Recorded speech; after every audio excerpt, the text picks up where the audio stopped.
Welcome back to Movie Dumpster Season 7, Episode 6. Today we're talking about Heavyweights from 1995, directed by Stephen Brill. And we're going to see if this comedy cult classic still holds up. I'm Joe Lascola. I'm Shaun O'Rourke. And I'm Tony from Hack the Movies. And today lunch is canceled due to lack of hustle. Deal with it.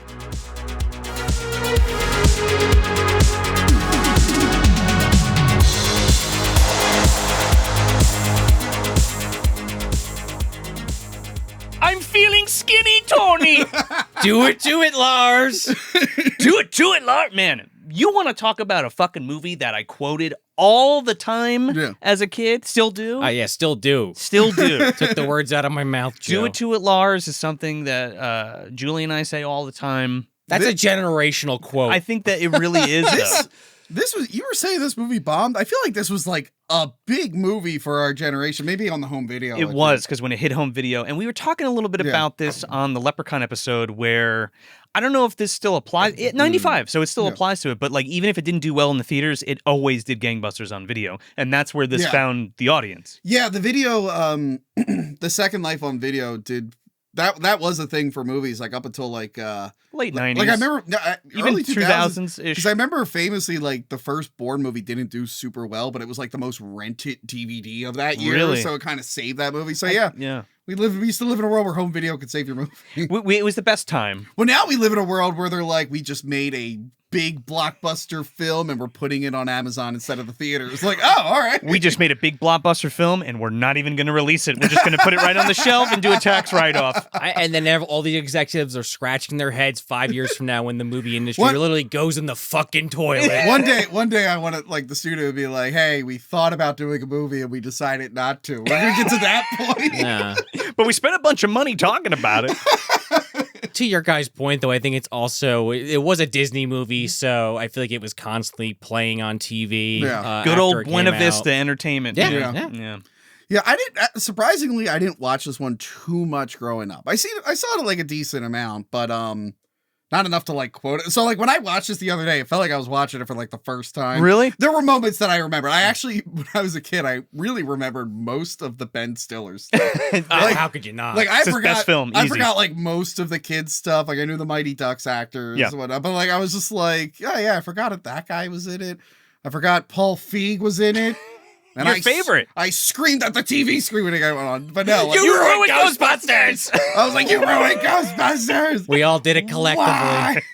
We had that Riddler device. We were all connected to each other. Oh, dude, yeah, we had Jeffrey the Enigma box. in the beginning with, I really feel like he was dyeing his mustache and his hair. They felt like... Oh, Jerry's dad? Yeah, they felt Jeffrey Tambor? Yeah, they felt like his hair looked way too dark. You texted me that. Yeah, and I was like, and I watched the film, I'm like, what the fuck is he talking about? It looked like he dyed his mustache and his his crown. It was upsetting me. Maybe my TV. We'll get to Jeffrey Tambor and his bald head and his little sweet mustache. But what I'm saying is like I remembered mostly the Ben Stiller stuff. Yeah. So it was fun to rewatch it. Sure. I have some issues with it, but it was a fun time. Yeah. I really, really enjoyed it. Lars was great.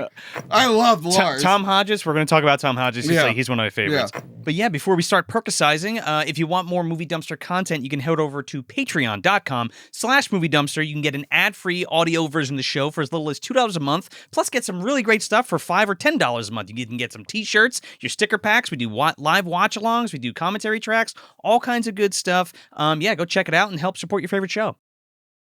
And if you're watching on YouTube, please like this video and subscribe. Share it with your friends and get the word out on the show. And if you're listening on your favorite podcast app, leave us that 5-star review and a thumbs up, if you will. And if you got time, write a review even. It really does help get us out of the bottom of the dumpster into more eardrums, eyeballs, and everything in between. We really appreciate it. It absolutely does. It helps more than anything, even more than the Patreon. But if you want to keep up with the Dumpster Boys' whereabouts, you can head over to MovieDumpsterPodcast.com or follow us at Movie Dumpster on your favorite social media app. If you head over to the website that we got, you can follow up on all the new episodes we got out, all the events we're going to be at, and we're going to be at one with Tony here. Yes, Crypt Video Rentals. It's awesome. Yes. On 420, one of my favorite holidays. You're going to smoke them if you got them, dude. We're going to get that Literally took the words out. I was about to say it. Snatch that sumbitch. You know, I was gonna drive to that event, but now that you reminded me, I might be Ubering to that event. Oh, there you go. You're gonna fucking fly to that event, dude. Yeah, exactly. Yeah. Like Jack Black My eyes are Sasquatch. bloodshot, and I'm like this. You're gonna be like, well, Tony's having fun tonight. But what are we doing there, guys? Well, I'll tell you what we're doing there. We're going to be hanging out all day at the video store, buying some posters, buying some VHS, and then that night on Saturday, we're going to be watching Heavyweights on the big screen with Shaun Weiss in attendance. And then, here's the kicker, right? The three of us are going to be doing a live Q&A with Shaun Weiss, talking about Heavyweights, talking about his life, talking about his acting career and all kinds of good stuff. You do not want to miss that. Go get your tickets now. There's a link in the description. And if you go to that website, moviedumpsterpodcast.com, it's right in the top bar there. Click the thing, get your tickets, and we'll see you there. Yes, Shaun Weiss, a.k.a. Josh in Heavyweights, and famously in my household, known as Goldberg. Oh, yeah. In the Three Mighty Ducks movies. To the point when Goldberg was really famous at the time in WCW. I had friends in elementary school that were like, yeah, I love Goldberg. I'm like, yeah, the hockey player, the goalie for The goalie. Yeah. Oh, you fucking nerd. No. The spear guy, the jackhammer guy. The Santa Claus when he punched a hole through that window. Yeah. The guy who ruined Bret Hart's career, that guy. Oh, wow, he did? Has Bret Hart ever talked about this? Does he bring it up? There can't possibly be thousands and thousands of videos on YouTube with that Bret topic. Hart's such a cheery guy. He's always talking about things that he loves. He never brings up Goldberg ending his career. You ever think Shaun Weiss got blamed for that? Like someone had the opposite reaction. They thought that Goldberg was, like me as a kid. Spoiler, my first question for him is why did you kick Bret Hart in the head? Oh, sorry, that's a different Goldberg. Oh, What the fuck are you talking about? Yeah, so I guess we'll get right into there's not too much behind the scenes shit for this, but I do want to talk a little bit about it because it's written by Judd Apatow. At least partially written by Judd Apatow. This is his first movie. It's also credited to Stephen Brill as well, the director. Right. But it's also credited to Ben Stiller too. So I think maybe we're Ben gonna had writing credits on his character. Yeah, I'm gonna say Ben kind of did the whole thing with his character. Like a Dr. Smith situation where Zachary Smith, not Zachary Smith. What the fuck's his name? Thackeray Binks. Zachary Damn, Smith. it's That's the character from Lost in Space. Dr. Smith. I can't believe I'm getting his real name. Pretty handsome, pretty. Anyway, he was famously known to have rewritten all of his lines, and the cast hated him for it because it made him the most popular character on the show. Oh, I didn't know that. Yeah. I can't believe I'm forgetting his fucking name. Shoot me. There's a Lost in Space tape right there. Oh my god! Pick it up. No, right there. To your right. Over. Those are actually your tapes. I didn't even look at it. It's Jonathan Harris. It's Jonathan Harris. Jonathan Harris. Those are actually your tapes from your dad that you gave No, me. they're not. No, yes, they're they not. are. Because this. All right, we want to go on this side tangent real quick. Yeah, fuck it. My dad. It's our show. We can do whatever we haven't want. talked about it in a while. My dad did custom Lost in Space VHS tapes with jewel cases. Yes, I know that, but those came from you. You gave me those. Oh, really? So maybe they were extras. But anyway, when your parents moved, that's kind of interesting. But my dad did every single episode, like whatever he could fit on the tape on an EP tape, 8 episodes or whatever. Let me know if you still got those hiding in a dusty box, because I will definitely take them off your hands. Next time I'm there, I'll look in the garage. But he did the whole series just to finish the thought. In fact, Tony's here. We've actually talked to Tony in the past about maybe eventually doing a Lost in Space episode either on our show or his show. That sounds like a Tony. That sounds like a Hack the Movies. That does sound like a Tony one. Yeah. I mean, I have a lot to say about that. If you want it, bust his chops. Let him will know. be there. Yeah, I'll if you'll have me, Tone. Just you? I can't be there. Well, I don't know if he has anybody else in mind. I'm just saying, I just went on that whole spiel about Lost in Space. I have no one in mind. Fuck me, I guess. I forgot I even wanted to do an episode and you just brought it up. So you guys have dibs. Okay, good. I signed us up. We signed ourselves up. That's how you get on the show. Sorry. You tell me to do an episode and you invite yourself. You just tell him to fucking do it. And you get it on film, so we can't back out of it. So Ben Stiller wrote most of his stuff. You think? Well, I think so, yeah. But yeah, Judd Apatow, he did like 40-Year-Old Virgin and Knocked Up and all that shit. Didn't he have something to do with Superbad and all that? Or am I crazy? Yeah. He is a big producer too, though. So I'm almost positive he at least produced that movie and like Pineapple Express and some other shit. Oh yeah, I'm pretty sure. But yeah, didn't he write for like Saturday Night Live or something? I think so. Yeah, something like that. Yeah. It was funny. I didn't realize like even like Paul Feig before he ruined Ghostbusters. He did stuff like Arrested Development and like a lot of these other shows. Didn't he direct like Paul with the Alien movie? I'm not sure. I think so. That. See, I never saw that. I want to see that. Seth Rogen Alien. Yeah, those guys like all kind of collaborate each other, and I didn't realize it went this far back. It's all the way back. Yeah. This is his first feature. Yeah, so it's cool to like see them all like together. Yeah. Yeah. It's like when you watch Wet Hot American Summer, another camp movie, and you're like, Right, all these comedians, like, this, like, kind of was, like, their thing, and then they all continued working with each other. And they all still kept in touch. Yeah. Well, Don't forget me, Tony. Oh my and God. there was a Mighty Duck actress in that movie, too. Yeah. Stephen Brill, though, wrote Mighty Ducks. Right, yeah. I think he wrote 1 and 2. He wrote 1, but if you look at IMDb, I mean, Just I says didn't story. Yeah, it says story or character, so I don't know if he just got credit because he came up with them in the first one. Yeah. Um, Yeah, that's if you do make the character, sometimes you get Yeah. credited It's like the as Mark a Jones. writer. It's the Mark Jones thing. Still a genius. Yeah, no, it's beautiful. Collecting that Leprechaun check. But there's also a lot of actors from Mighty Ducks. I mean, we have Aaron Schwartz, who played Carp in the first Mighty Ducks. He's Gerry, our main character in this film. Yeah. We have... He's not in D2, is he? He's not in the second one. I thought he was, but I didn't rewatch it before this. I don't think he is. Kenan Thompson is. Kenan, he plays Russ in that, and then we also have Shaun Weiss as Goldberg, and we have the one guy from Bushwhacked also, Philip. He was Barnhill in Bushwhacked, so we got a Are lot you of... sure that's the same That's kid? him, the kid with the glasses, the redheaded kid. I know who you're talking He about. looked familiar. I thought he was in Mighty Ducks. I thought he was Quack Attack is back, Jack. That's a different character. That is a different redhead kid with That's why glasses. I actually watched Mighty Ducks first, because I saw the connections on Letterboxd with Stephen Brill and everything. So I had to see, like, all right, there's enough of these actors, because I was thinking about that in these ensemble films. There kind of is, at least for these kid actors. That, you know, they kind of, some of these people worked together on Mighty Ducks, and then they worked on the second one, and then eventually the third one, and then this film. And there was even some trivia with, I guess I'll just say it here, actually, Goldberg, where he didn't want to do this film, but then he was basically going to be ostracized from part 3 of Mighty Ducks. So I guess he was like, fuck it, I'll do it. The mouse was like, oh, you're going to do it. So actually, when I asked Shaun Weiss about that, Yeah. just to find out there's more to that. Stay tuned. Be at that show. You'll find out. I think he's fucking great in this movie, even if he didn't want to do it. Yeah, but, he's good. No, he's funny I mean, as it hell. helps he got to take a really long break Sure. in the middle of the film.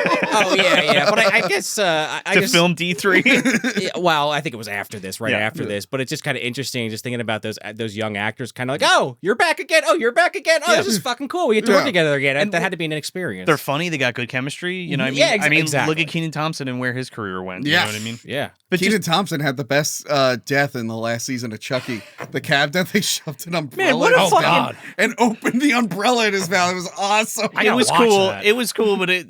Did you maybe- finally watch it, Joe? Oh, I watched. I'm you all did? caught Okay. up, buddy. Yeah. I'm waiting for the fucking shit to drop next month. Or this Yeah. month, April 12th. I think it's this month. it comes back. So I don't want to go in a whole Chucky side tangent, but since you did bring it up, are you finally, have the hooks been... Has the Uncle Franca effect been taken over on you, Joe? Because I know in the past you haven't been hot on the Chucky series. The series for me is, for lack of a better term, like a car crash. Like I'm watching it and I can't stop looking at it and watching it. And every episode I'll be like, Jesus fucking Christ. And then I'll be like, where's the next one? And then I'll watch the next one again, like junk food. Okay. It's also like a car crash for me, but like in the sense, like, remember that movie, the Cronenberg movie Drive? Yeah. Where the car crashes turn them on. Like, that's how I feel. Oh, really? Okay. Yeah, you have to crash to fuck. I get it. Yeah. So I gotta read between the lines and just watch it for myself, I guess is what you're saying. Got it. All right. Yeah, but no, Keenan's death scene was the best because it was like before the show like really started, and then as he's bleeding out, they go and guest star Kenan. Oh, that's kind of clever. I think I hate the kids. But we could talk about that another day. Sure. Just I'll give you curious. some of that, but anyway. But yeah, that's just kind of interesting to me. All these kid actors kind of doing these multiple films together and kind of building a rapport, and it makes the film better because of that. Also, I'm almost positive those three. There's something in my gut that's telling me those 3 redheaded kids are 3 completely different people from this movie, from Bushwhacked, and from Mighty Ducks. I mean, there might be 2 redheaded kids in Bushwhacked, but I did the math. This is the MDU, the Movie Dumpster Universe, lest we forget. I mean, it could the be. spider web, goes out Yes. for miles, but no, it is definitely him. Somebody forgot to put that Infinity Stone back. Yeah, he's doing a lot more as in Bushwhacked than he is in this film, but he's still pretty funny in this. Bushwhack. That's another one I got to revisit. Bushwhacked. This is definitely better than Bushwhacked, but Bushwhack's a fucking hoot. I don't know, dude. I think Bushwhack's funnier. Well, than well, this. here's I mean, I do love this movie, but I think I like Bushwhacked. here's the thing. I remembered parts of Heavyweights. I don't remember a goddamn thing. Goddamn thing. Bushwhacked. Okay, yeah. If you watch it again, I think you'd love it. Maybe. Yeah. Maybe. As the guest, you cannot read the back of the Oh, box. God damn That it, is every not time. that is not what we do on the show. You're a professional. You should know. I mean, what are you talking about? I've never done that. Never This done son that. of a bitch is gonna side eye this So- fucking thing. No holds barred fun. Look, God, damn it, you beat it to me. Look, let's just say they came, they saw, they conquered and consumed. The Fat Boys? Yeah. It is a fat And they camp. were ready for Freddy. Oh, that's sorry, right. different Fat Boys. Yeah. Disorderlies, yeah. Heavyweights. Okay. Jerry is the name of the Jerry. main kid. Yeah. The main kid, yeah. Jerry comes home one day. He sees Tim Jeffrey- Blake Nelson. He goes, "Oh my God, it's Tim Blake Nelson!" Before he was like really famous. Before he got that radioactive chemical in his head, and then they never made the sequel. Oh yeah, that's right. The whole Hulk. he got on my radar initially for "Oh Brother, Where Art Thou?" That's when I started taking note of that guy. Do not seek the truth. Anyway, so he sees Tim Blake Nelson, and he's like, "Hey, I'm here to tell you about a camp." And he realizes it's a fat camp, and his parents are like, "Kid, you're too fat. You got to go to camp And lose some weight. Yeah, it's mostly his dad, but yeah. Yeah. So they send him off to fat camp, and he's very excited because there's so many activities there. You know, he's nervous about it first, but like the kids are like, "Hey, it's going to be really, really fun. Everyone here is great. Also, we are wasting our parents' money because we are just contributing to this diabetes and obesity epidemic. It's going to be a great time." But then they find out the camp is being taken over by Tony Perkis. Yeah. Perkisize me, Tony. The new owner. And it turns out these kids who went to fat camp, they have to lose weight, which was actually the point of going to fat camp. I didn't send you to go-kart camp. Yeah. But normally you would be like, "Oh, thank God, the hero has arrived. These kids are going to get saved." But it turns out Tony Perkis is also kind of a con man. He is 100% a con man. And he's using it to like make an infomercial, launch to his sell career some program. Yeah. Because he lives in the shadow of his father. What does his father do? It's The Light King. The light fixture king. Of Western Pennsylvania. Who's donated all the lights to the camp, including the chandeliers. Yeah. So he's taking the fun out of the camp. He's overworking the kids. And the kids are screwing up their diet. And it becomes a power struggle. That's all you got to say. And then wacky hijinks ensue. that pretty Also, much. some fat guy is really trying to hook up with a nurse who's way out of his league. And he That's totally a subplot. And he totally gets her. He totally does. I mean, he's It's got a good heart. It's a good feeling. It's a good feeling movie. Look, there weren't a lot of good-looking dudes at that camp, and Paul Feig, I don't know. Well, Paul Feig's gay, so He does come off that way. He was Isn't doing he that. gay in real life? I don't No, know. he's not. He's married and he has kids. Oh, really? Yeah. I thought he was Wow, gay. you might want to cut that out. He's very metrosexual. Excuse me. I feel like his character might be a little gay, I mean, but other than that, His character definitely is doing like the Elaine Bennis dance at one point, so I'm fine with that, and I'm Yeah, with yeah, the short yeah, yeah. shorts and the boots and the fucking cutoff thing. Like I'll wear Yeah. that shit. I thought he was actually sure. No, Guys, sure. Not that there's a problem. That's the goal for me. That's why I'm in the gym. I'm like, I want to wear cutoff shorts this And summer. shirts? And shirts. Well, you I have the wanna George Costanza thing going on from the burning. You could do that. He's got the hair I am too. almost in George Costanza burning shape. Almost. So when are you gonna moon somebody? I'm talking to her. Yeah. But yeah, that's basically it. The kids want camp to be fun again. Yeah. Tony wants to exploit them for an infomercial. Uncle And- Tony, to be clear, Uncle Tony. it's gonna be very confusing this episode, but it's also gonna be Because he's fun. also Uncle Tony. yes, Yes, yes. literally. Yeah. Although my nieces are calling me no. Because they're trying to say noni. That's what my sister used to call me. But they can't get the Oh. Y out. So they're saying no. Is that an Italian thing? Well, it is Italian for grandfather. So in Right. a way, my nieces are joining in on my co-host and the internet's joke That of you're really saying that old. I'm older than I am. That your grandpa. You know, they're not even 2 yet, and they're already breaking my balls. They're way ahead of the They're curve. they're wise beyond their years. Duncan. When it comes to making fun of me. Oh my god. No Perkis in the house. So it's summer break. Yes. Everybody's getting out of school, and I love the way this movie feels. Yeah. And I love everybody getting out and everybody throwing papers. Did this happen to you guys in high school? Or like for summer break or even like grade school? Definitely middle school. I Middle remember school, you throwing think? the papers all Really? over. Like fuck it. Yeah, but like Goofy movie was hot at the time, and they do it in that too. for sure. I'm trying to think. Like, me and my friends, we would, like, have fun and hang out outside. We didn't go, like, crazy. No, but I mean, like, it was never like a movie where like kids are running down the hallways and throwing shit and like Yeah. all this stuff. Like, it was never like I silly remember string or looking whatever. at my report card and being like, how did I pass? I failed every test. But that's a problem for the Catholic school system to figure out. They don't want to we- deal with your ass in The summer last day school. of school was always stressful for me. I'm like, I have to be getting let back this year. I'm like, oh, I passed again? I'm like, how? So then it became a celebration. Gotcha. Well, we went to public school, so and we didn't have any of those fun shenanigans like that. Oh, darn. Yeah, much like Gerry, who is instantly missing his bus home as he's just casually walking out. Yeah, last day of school is great, huh? Hey, Gerry, isn't that your bus? Oh, shit. It's like chasing it like a fucking dog. Like fucking Tommy Boy. Better hurry up, fat boy. Yeah, right. Florid Harold. But yeah, he's eventually just says fuck and just walks home. That's how we kind of have our opening credits. He almost gets attacked by a dog. And, like, I was just saying, like, that kid looked, I know it was like a stunt dog. Yeah. But that kid did look pretty fucking scared of that dog. And I don't blame him. Like, I like a tiny lady holding him. Like, if that dog is off the leash, that kid's fucking dead. Oh, yeah, no, There sure. better be a guy off screen with, like, a gun or something. He needs reconstructive surgery. But yeah, From that mall attack. I felt the fear in that kid's face. I'm like, holy shit. He's running around. Like, just to hit it home that he's like a fat loser boy, he fucking, a baseball flies over a fence. And they're like, hey, throw it back, Junior. And he like picks it up and just like throws it at the fence. They're like, wait, great job, asshole. He does it like 5 times, by the way. The first time, I'd be like, okay, he was a little overconfident. But like after the first time, it's like, well, the fence is shorter there. Just walk up and toss it. He does do that. Then he's like misses still. That's something I would do. I can't even, I mean, I'm laughing at Gerry because it's funny, but I'm sitting there like, fuck, that could have been me. I thought it could be a little bit funnier. He's not the best physical comedian, I guess, but also he's a kid, so I'm not expecting him to be. Yeah, but come on. He got the idea. He's not Shaun Weiss. No, we'll get there. Not even Shaun close. Weiss would have nailed it. Oh, yeah.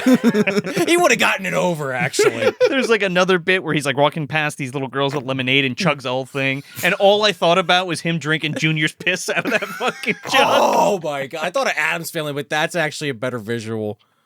Just tangy. Yeah. So he goes home and he comes home to Father Jeffrey Tambor. And he's like, we got a surprise for you, kiddo.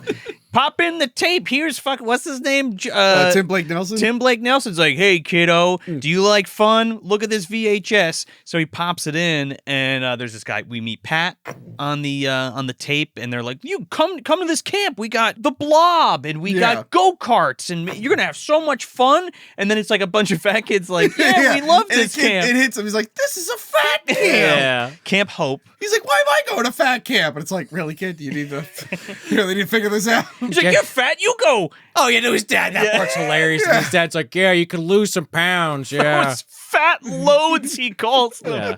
This is back when fat people were allowed to make fun of other fat people. Somehow we lost the make fun of fat people pass, and I'm just like, well, what's the point of even being fat anymore? Despite all the you're fat, he's fat, she's fat, we're all fat, this movie has a positive message. Yes, I think, well, that's why it works. So that's why it's okay? Yeah. If they were like, you're fat and you're a piece of shit, go to hell, die. Yeah, it's more self-deprecating for sure. Yeah. Also, Tim Blake Nelson is never in the movie again. Yeah. He fucks right out. He's like, oh, sorry, I have a job with different kids digging holes in the desert. I got to go to that. Right. He was the guy signing Jerry Stiller's checks. Oh, was he? And I think so. That's what I think. That's why you never see him again. He went to fucking Mexico or something. He got out of the country. Because we literally cut from this scene to Gerry on the plane after he's trying to stand up to his parents. Yeah. Looking pissed. Yeah. And I love this through line that we get here, or introduced here, with the stewardess is kind of trying to cheer him up and clips the wings on, which I remember as a kid being upset on a plane, and they give you those. I don't know if they still do that. I haven't seen that in I haven't seen it in a long time, but I do remember getting them. I mean, this was what, 95 this came out? I never got that shit. You never got the wings? The plastic wings? The fuck? What airline did that? I don't know. You had to go on a really long flight. That's the only time I ever got them. I think I only ever went to Florida. I think I got them when I went to Florida. Oh, what the fuck? Yeah. When I was like a little kid, yeah. You didn't complain enough, Tony. Maybe your sister got them. You have to ask her. I kept them for a long time, but they're lost to time now. But they're cool because they come back later, and this is where he meets Kenan playing Roy in this film. This is great. He's like, you going to fat camp? He's like, what do you mean? He's like, well, because you're fat. He's like, is that your dad? He's like, no. Why do you think it was my dad? Because he's fat. Which, by the way, I wanted that actor to be like, what the fuck? Well, he wakes up, he's fucking... Wait a minute, it's like that Seinfeld episode where Elaine and Putty are on the plane, and they keep bothering that guy. Which she's like, can you believe this? He's like, I was sleeping. Well, he's like he's falling asleep on this kid. And then Jerry's like, yeah, so what, are you going to fat camp too? He's like, yeah. He's like, how'd you know? He's like, well, I'm fat too. Yeah. And then they immediately kind of get along, and now Jerry's like, all right, maybe this won't be so bad. The best part of the conversation at the end, he's like, no, it's great, man, because we're all fat. fat, and nobody's the fat kid because everybody's fat. So we hang out and we have a good time. Although there is one guy who is the fat kid. Oh, it sure. gets pointed out. Yeah. Oh, yeah, Sims. Congratulations, Sims. So then they arrive at the airport, and they're all kind of congregating at the bus stop, kind of starting to meet each other. And before they can really kind of meet and greet, Pat pulls up with the Camp Hope bus honking. Yeah. And it's so fun, man. Like, I never did this as a kid. I never went, I think we talked about this in the Burning episode, but like, I never went to camp or like went away to camp. Did you ever go to away to camp? When I was in the Boy Scouts. Really? Okay. Yeah, well, all right. but that feels different. That's more like Bushwhacked. Yeah, so like when I was Boy Scout, it was like every month or every other month we would go away for a weekend, but in the summer we would spend a week on some island in Pennsylvania. What island in Pennsylvania? They called it Treasure Island. Treasure Island? Isn't that a casino? Look, I haven't been there since the early 2000s. Maybe Is that what they're calling it, Treasure Island? Well, look, I went to some place for a week. Tony, did something happen to you when you were a kid? Oh, God. No, it was a really boring week, to be honest. Yeah, that's the thing. Like, my brother is an Eagle Scout, so I remember he used to have, like, those retreats. You'd go away and do stuff. Oh, I never made it. I was a terrible Boy Scout. Boy I like to go camping and, like, make fires and stuff. Yeah, well, the fun stuff. Learn how to make a knot. I'm like, fuck that. I want to make more fire. And now I'm in my 30s and I have a fire pit in my backyard. I make fires all the time. Like, I have never progressed past this point. Well, that merit badge paid off, dude. Oh, there you go. I made a lean-to where you have to make the thing you sleep in. That was fun. It was fun. But yeah, like the traditional summer camp where you go, I never did that. Yeah. I just did the Boy Scout version. I think those things only really existed in movies anyway. But I was always in love with the idea. I don't know if they still exist now. No, they definitely exist. I did know kids who went to camp. Yeah, I mean, I went to camp. I think I talked about it in that Burning episode. But I hated camp. Yeah. I'm the kid that wanted to just stay indoors or just be in my neighborhood if I had to go outside. Yeah. I don't want to go to some fucking camp where they're making me do arts and crafts and shit. I just wanted to swim. But that's just me. A lot of kids liked it. Yeah. I'm the oddball out. I realize. I feel like a lot of Jewish listeners. I feel like a lot of my Jewish friends went to camp for something. They always had stories of going away to camp for a long time during summer. Well, that was like a whole bit even in... I was going to say Addams Family Values. We were like Mr. Woo-Woo. Yeah. Well, yeah, I was just saying... Bernard, the elf. Miss Mabel, the show on Amazon, because it's all about the Jewish comedians. They go to the Catskills and that. So I think that's that is a thing. I think I had a friend who did that. I didn't know there was a whole retreat. Another show, like years ago, mentioned it. And I remember my friend being like, I remember hearing the mention. I'm like, wait, I went to that game. I mean, I'm basing it totally on a fucking show on Amazon. I have no idea what I'm talking about, but you sound right. Yeah, but like I other than that, I never went personally to the ones that are like months away. Which is crazy. If I had kids, I'd probably look for those get and get fuck out. Yeah. Would you go now? To camp? Yeah. Would you go to fat camp now? No, I've been looking into those camps where you spend $1,000s to learn how to be a man. I saw that online. What, you like use an axe and shit? Like, yeah. You get yelled at by some guy. They just yell at you, and they're gonna make you a man by the end of the week. Give us your money. That is some People are like, that's terrible. I'm like, I know. How do I start my own? The Hack the Movies plan. I joked. I'm like, you really are Tony Perkis. Tony? I joked about it. Because the one was like $18,000. I'm like, be right back. Starting at $18,000 tier on Patreon. Oh my God. And you take people out to the woods. So we get introduced to Paul Feig here, and the kids all make fun of him because he's like the kid who used to be fat and now he's skinny. So they're like, Skinny Buns of Steel. Skinny Buns of Steel. Yeah, man, he's doing his little dance and shit. We also get introduced to Leah Lale here, who's Julie, the new nurse. She looks like somebody took Brittany Murphy and Drew Barrymore and like smashed them together, like in her facial features and in her cadence. It's kind of crazy. I recognize her. She had a small part in the Virgin episode of Seinfeld. You are like the textbook for Seinfeld. Well, what you call it? Who's the main guy? Pat? Is that his name? Yeah, Pat. He is the Santa Claus who gets fired in Bad Santa when Billy Bob Thornton. He's the one. He's like, I sing Burl Ives songs. Does this guy even play guitar? That's him. Because when I looked at him, I'm like, wait, I know him specifically from one thing. Like his other credits didn't stick out to me, and then I saw Harrison. I'm like, oh, I know him. There he is. So I guess Shaun Weiss is like special or something because they all go to the Chipmunk bunk, and it's the best bunk in the thing, and he like comes in a little later. I guess his parents dropped him off or something. Yeah. He doesn't take the plane or the bus in. Yeah, and I love this part because like they're all introducing everybody to each other. He gets Gerry gets dubbed the captain because of his little wings. Yeah, which is kind of cool. Like, is this going to be a thing? And then they all just keep calling him. Aye, Captain. It's pretty good. Even Pat. I've been the head counselor of the Chipmunk bunk for 10 years. Gerry's like, I hope this is okay, but I snuck in some Oreos, for emergencies. He's like, oh, that's fucking cute. Chipmunks download! And everybody's like pulling snacks out of their pockets. Nicholas has fucking melted chocolate all over his stomach. The poor man's Pugsley. I'm just going to call him Pugsley the whole movie. Salami Sam. Salami Sam. I love Salami Sam. Definitely doesn't hold up in a side-by-side, but I kept thinking of Pugsley from the Raul Julia Adams family. Hey, you kid, can you get these salamis off my back? Yeah, they have the whole treasure trove under the clothes bucket. They are real creative on how they're hiding all their junk food. They're putting it into the posts of the bed. The bedposts of the bunk beds. Which, by the way, looking at some of these kids, they go here every year. Their parents are paying every year for this. Because they love it. They come back happy. That's certainly all true. They want. Yeah, because they changed nothing. Wow. Wait a second, you gained poundage? Wait a minute. But I think, Joe, you were just saying, the candy melts all over Nicholas, and they did basically dogpile him, licking it off him all disgustingly. Phil, he's like, just as unsanitary, and wipes the shit off and licks it, and they all fucking you said, lick it off that poor kid. Look, yeah. At my fattest, I was never that obsessed with food. I just sat too much. That was my thing. But these kids, I would never eat melted candy. No, they're going to the extremes with it for comedy. Yeah. That's something specific about this movie where it's all of these kids are fat because they're fucking eating too much. Yes. Not just because they have bad genes or they're just lazy. They just are constantly eating. Yes. Which I kind of like, actually, because then there's a pretty good part towards the end where Pat gives a speech and he calls that out specifically, and I do like that element. Yeah. And then we get the blob scene, which is cool because it's all in slow-mo and shit. It's the orchestrated. What is that, the Blue Danube? Yeah. And then we kind of go from this, where they're all having a great time at summer camp the first day there, to this. You're gonna love this. You're gonna love these people. The Bushkins. And it's Jerry Stiller and Ann Mira. Yep.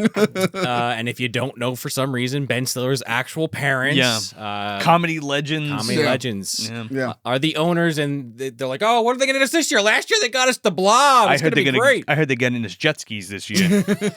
They get up there. Jet ski. And Jerry Stiller, trying to keep a straight face, is yeah, we lost the place. He's like, sometimes life's hard, and sometimes you file for Chapter 9 bankruptcy. It's just so fucking funny. His wife's rubbing his shoulder the whole time, I'm sitting there, I know this is supposed to be a sad scene, but their camp was really bad and defeating the purpose of his existence. They were going to get shut down no matter what. You think so? Yeah, eventually enough people are going to catch on. I'm telling you, that's why he leaves them with this one bit of wisdom. He's like, all right, kids, we're sorry. You're going to, the camp's to go into new owners. And by the way, don't let anybody sign your checks. So I'm telling you, it was dude from the beginning. We do get one last little chant, one more Camp Hope chant. Hiya. Hiya. And then they're just sitting there all kind of defeated, we can't believe this just fucking happened. And then the sirens start blaring. And you just hear the Tony Little music, because that's the parody, of course. And the Uncle Tony announcement with this German guy, Lars. Here Tom he Hodges. comes. He's like, yeah, he's Tony, and he's going to make you all fit. Here he comes. He's the man, the myth, the legend. He's going to pump you up. I love there's a whole set behind the curtain. And, the curtain raises, and it's that logo there. Oh, yeah. The Perkis logo. And both times when he runs in and he leaves, he's going like this, waiting for high fives, and one guy, I think, at the end. I love that one guy, and that's enough for him. He's like, yeah. He's giving him this motivational speech about how he's and he looks ridiculous, by the way. Yeah. He's got this crazy feathered hair. It's blown out mullet or whatever. I used to be like all of you. And he's like, I used to be the fat loser boy, but he was Dorothy from Valentine. Yeah. Oh my God. No, I used to be the fat guy. He was Jeremy Melvin, maybe. Could be. Which, by the way, his name is Tony. He's reminding me of his character, Tony Wonder from Arrested Development. Oh, yeah. The magician. Well, he's also we'll get to it. The dodgeball crossover. Comparisons are impossible not to make. I see a famous rapper, and he's pointing at Kenan. And he's like, I see the president of the United States. It's the foreign kid. He's from England. Yeah, purposely fucking it all up, being racist and everything. It's all right. I eat success for breakfast with skim milk. It's fucking dude. there's so many good ones in this. He's like, fat is gone and the pounds are out of here, mister. We also have the cameraman Kenny, played by Alan Covert, who's in a ton of Adam Sandler stuff. Yeah. He's always funny as like the side guy. Yeah. He's in like he's in everything. But Wedding he's the guy in Wedding Singer. Singer who's wearing like the Beat It jacket. Yep. And He's shit. one of the main characters, I think, in Grandma's Boy, right? Yup. Oh, yeah. That's his other big funny credit. as hell. And Yeah. like he's always that bit part dude, but it's always a banger when he's there. Yeah, he's great in this. Yeah. He doesn't get a ton of screen time, but anytime they focus on him, he's either making a face or has a good line. Yeah. Smoking a cigarette. When he's dressed as Einstein later, it's funny. Oh, yeah. But yeah, just like literally the air is sucked out of the room on these kids and even the counselors, because like they bring in the new counselors, and again, Lars, the German guy, is kind of the head new counselor. And they've recruited one of the kids from the last camp year. to join them. Yeah, I thought that was pretty funny. And I think, is that the kid from Rookie of the Year? That I don't know. I'm pretty sure. That I did not look up. I think I didn't think to look that deep into the MDU. I think that's his friend from Rookie of the Year. I'm almost positive. Anyway, Rookie of the Year, the one with the guy from American Pie and yes, breaks his and arm. Halloween Resurrection. And he can yes. throw really fast. Yeah. Monkey exactly. butt loving. Yeah, Yes. funky butt loving. Yeah, Yes. But also Lars, forgot to mention this, is Tom Hodges. yeah, that's what I was saying. Who was in Critters 2 as Wesley. I don't remember what character that was. Yeah, he's the though. long-haired kid that sells the eggs Oh, to okay. the critter eggs to Quigley. So there's another connection. And a couple of these, and he takes the woods porn. Oh yeah, okay. And Critters reference. I haven't seen Critters in a long time. Oh, I'm man. trying to just fit in. Remember the Critters? Oh yeah, kill Kreitz, Tony. Just say that. Just say Kill Kreitz. Kill Crates? Yep. Yeah. There you go. Leonardo DiCaprio. That's 3. Yeah, I was talking about the whole series. Oh, you asshole. yeah. But he's in that. Shut the fuck up. I'm trying to fit in, okay? Yeah, I'm why- out of touch with Critters. Why don't you watch movies? How about that? You got a show about it. Hack them already. I watch better movies. Howling 4, Howling 5. Well, there you go. Which Critters movie is the best Critters movie? There you There you go. Done. I They are really great, though. What about the Shutter series, which isn't No. on Shutter? I signed up for Shutter. I'm like, oh, let me check out Critter series. Critters It was gone. Attack. And I'm like, oh, thought that was an exclusive. We're all better off. Even Rudy Real didn't like that one. We're all better off. But yeah, Tom Hodges is so fucking hilarious in this. I mean, he's iconically Lars. And he's so funny. I wish he was in more stuff. Mhm. But he's great. I looked him up today, and he would not be a camp counselor today. No. Looked up a modern picture. I'm like, that doesn't even look like the older version of that guy. It looks like a whole new person. Totally different person. Gotcha. So he's the head of the new counselor for the Chipmunks, and they basically demote Pat without just firing. And they're like, yeah, I guess like we don't have a maintenance guy, so that's just your job now. Who's also the janitor. Yeah. I love when he's talking to them. He's just like, I have a deviated septum. If I stop breathing or make a sound, do not worry. I am okay. I make a very disturbing noise when I sleep. Yeah, the loud snoring. I love it. He's like, let's play the fun game where we learn everybody's names. And they're like, we already know each other's names. We already know each other's names. Where are you from? Very far away. Very far away. And they hand out the uniforms, which we see these uniforms the next morning, and these are like, I get what like Tony's going for, The leotard? the leotards, but Yeah. that's also again the joke that he's this idiot who thinks he knows all this shit about working out, but he doesn't know fucking anything. There's so many funny little jokes that you can totally miss. And when Lars is like, and you got these new uniforms, which have already been automatically billed to your parents. Yeah, so there's a lot of witty stuff like that Yes. that's fun for adults. I don't know if kids at the time would have. Like, I was really enjoying The this. rewatchability, though, Yeah. it's like the comedy's so That's good. like some of the best comedies where it's like kids and family, but you could also enjoy it as you get older. Yeah. There's Sure. a lot of really good, like mature, not like sexual, but like mature jokes in this. Yeah. that will totally go right over your head as a kid. Yes. And not in the sexual, But speaking of his deviated septum, they barely get any sleep, and then Don't be alarmed. I am fine. but then like Tony wakes them all up. I mean, they were already awake because of Lars,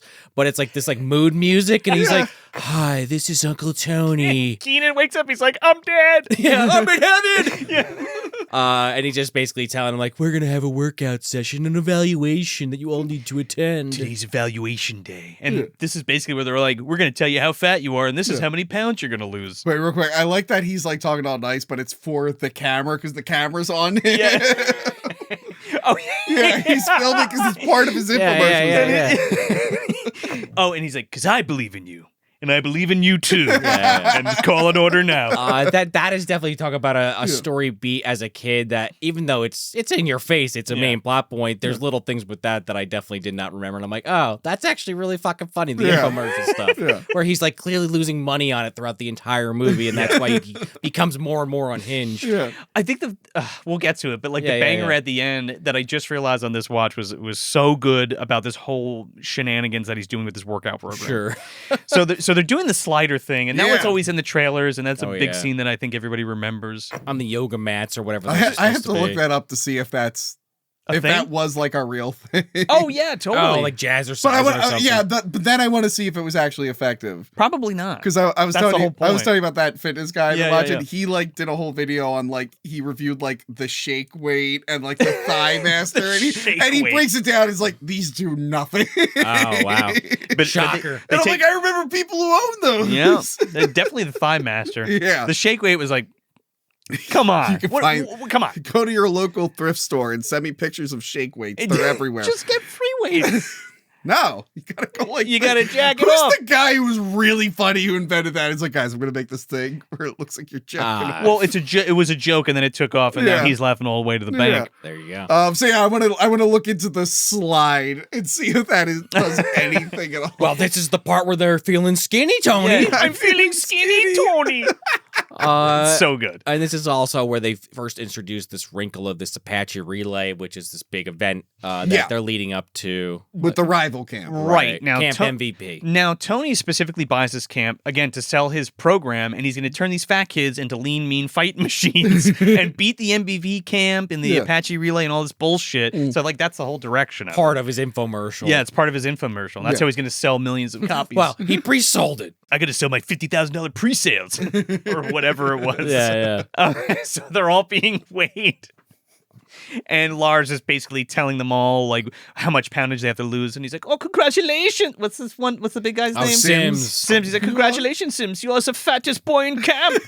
And everybody's cheering for him. And by the way, that is the worst when I have to like go to the doctors and like I weighed myself this morning, but like now I'm wearing layers of clothes and I see them like I'm not actually that. Yeah, enough, then why did you drink that? Did you drink any water that'll add a little? No, but you don't. They're like, I take my coat off, but it's like you don't take your shoes off or anything else. I'm like, this isn't accurate, right? Yeah, can we guesstimate a little bit? Yeah. Take a couple off. Look, it's in my case, it's gonna be bad, but it doesn't have to be as bad as that saying. So they're taking before and after pictures of them too. Yeah, which is weird. Because they're like making them stand to the side and the front and stuff. Yeah, they look like they're being arrested. Yeah. It's like Kenan, Mario getting their picture taken. Kenan puts it on his ass because he doesn't care. Yeah. Josh like picks his nose and Lars like, put your fat finger down. And then this is also where you see like you've broken my camera when he shows him his ass. Yeah. And then they're like out there swimming and Lars goes to kind of like hit on Julie. Because there was a scene a little earlier where Pat, when he first meets Julie, and she's like, "Where's the infirmer?" And he clams up. Yeah, because he's smitten. He's smitten. But now Lars is hitting on her, and she doesn't give two shits. He's like, "Oh yeah, you could go with me." And she's like, "Aren't you supposed to be watching the kids?" And he's like, "Buddy, buddy, buddy." Oh, I have them on the buddy system. Watch ya. She's buddy! Not. She's buddy. She is not impressed. She's so not. Funny. This scene opens though with Salami Sam, and he's like, "Look out for Salami Sam!" I love that. I love Salami Sam. I need a fucking Salami Sam shirt. And this is where we also kind of get introduced to Camp MVP. Yeah. So Tony like is purposely putting these poor kids in these situations where they're gonna fail. Yeah. And like the being humiliated will force them to like want to be thin and like work out and stuff. So they have these logic. Right, exactly. Negative reinforcement. So look, there is a Fat Shame Tony channel on the Hack the Movies Discord available on Patreon, and it's actually been really helping me. Oh my god! Only one guy. Tab is the only one guy in there who's really taken the name to heart. That guy is bullied me into working out every day. Well, needling you. I mean, hey, it doesn't work for everyone, but it really works for me. If it works for you, that's good for you. Question mark. Maybe don't buy a camp and try to exploit a bunch of preteens. I would not buy it, just based on my like a little bit of improvement. I would not go and buy a camp and be like, this must work for everyone. Like, no. Call now. Yeah. So Camp MVP comes over, and they're like kids. It's like a baseball camp, essentially, more or less. And they whoop their fucking ass at baseball, big time. Yeah, and big even time. Tim, aka Paul Feig, is like, yeah, Tony, this is like, they're not that good. This is supposed to just kind of be fun. They're gonna get their asses kicked, and he's like, good. He's like, let them learn some humility. And then they get like punished, and like the one kid's over there writing the score on the board. And it's like one inning, they have like 18, and the fucking ball's like hit, and this kid Cody who keeps getting hit by the fucking ball. There's a lot of kids that like are there, but you don't really interact with them. And like even later, the one kid climbing the wall in the Apache race is like, I'm like, who the fuck is this kid? Yeah, there's a bunch that there's a bunch that are just like not the core group. Anyway, there's definitely like 2 or 3 that are always on the fringes, like that Cody kid. They and fill the it in, redheaded you know? kid. Yeah. But there's definitely like the 4 or 5. You know, it's like sleepaway camp. You know, not every kid there had a subplot or something. Oh, I thought you were going to say penis. I'm not aware of how many kids had penis. Well, you said sleepaway camp. Neither were the people in sleepaway well, right. camp. As it turns out, they were also not aware. That's what I thought you were referencing. Completed the thought. Yeah. But like, there are kids in the background. They all have their own stories. Oh yeah. Some had crazy aunts. You know? Same thing with the burning. Not all those kids die. They're just around. No, they're scarred for life. They're scarred for life. Jason Alexander survived. I couldn't believe that when I saw him the first time. Like, well, clearly he's dying. And I'm like, he got out. That son of a bitch got out. And then he moved to New York. There you the rest go. is history. And he lost his hair. Works for the Yankees. I don't know. The fucking experience did a number on him. He went bald. So we get the bunk raid scene next, which is one of the best scenes of the movie. Uncle Tony comes in. He's like, "This is the worst part of the job, but it's got to be done." And he's like cutting open their mattresses and shit. Oh yeah, and the kid, the trader, is ratting them out. Yeah, he's like, they keep a stash there. It's like, excuse me, sir, I was Chipmunk last year, and he like pulls over the chest. And there's like a bunch of snacks and shit. Is Uncle Tony cutting this kid a check, or is this just like some try-hard situation? He's narking. He's narking on all of them. Oh look, a deli meat. I love that. That's one of my favorites. I feel like he tries to break it and it doesn't break, so he throws it. He's like disgusted. Poor Salami Sam. A tear went down his eye. He's like, I'm not a bad guy, and he's like, come on, to Kenan Thompson. He's like, come here, give me a hug. He ends up hugging him.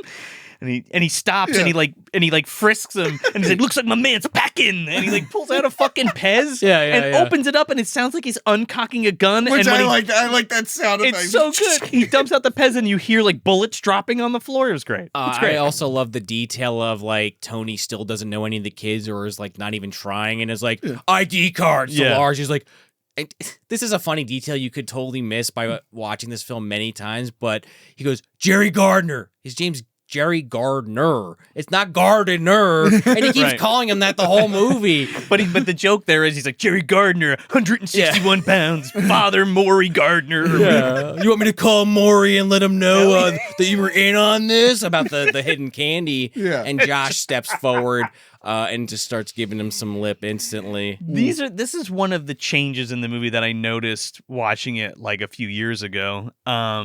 There are 2 specifically dubbed pieces in this film. This is one of them. The Seymour Butts line, So the Seymour Butts line, he goes, Seymour, whose candy is this? It's like Seymour Butts. And he's like, who's Seymour Butts? He's like, nobody's Seymour Butts than you, Uncle Tony. The original line was Peter Fitz. And you could see his lips moving, Shaun Weiss' lips moving, and the original line was Peter Fitz. Okay. And he goes, Peter Fitz, who's Peter Fitz? Any Peter Fitz if you try hard enough, Uncle Tony.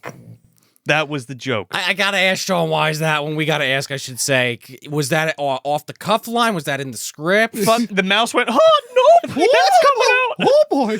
Are they talking about penises? I mean, that would have been fucking funny. I'll take the joke we got. The Seymour Butts a little bit more obvious, but he does say that Tony has a skinny wiener later. Yeah, he does. Yeah. He does.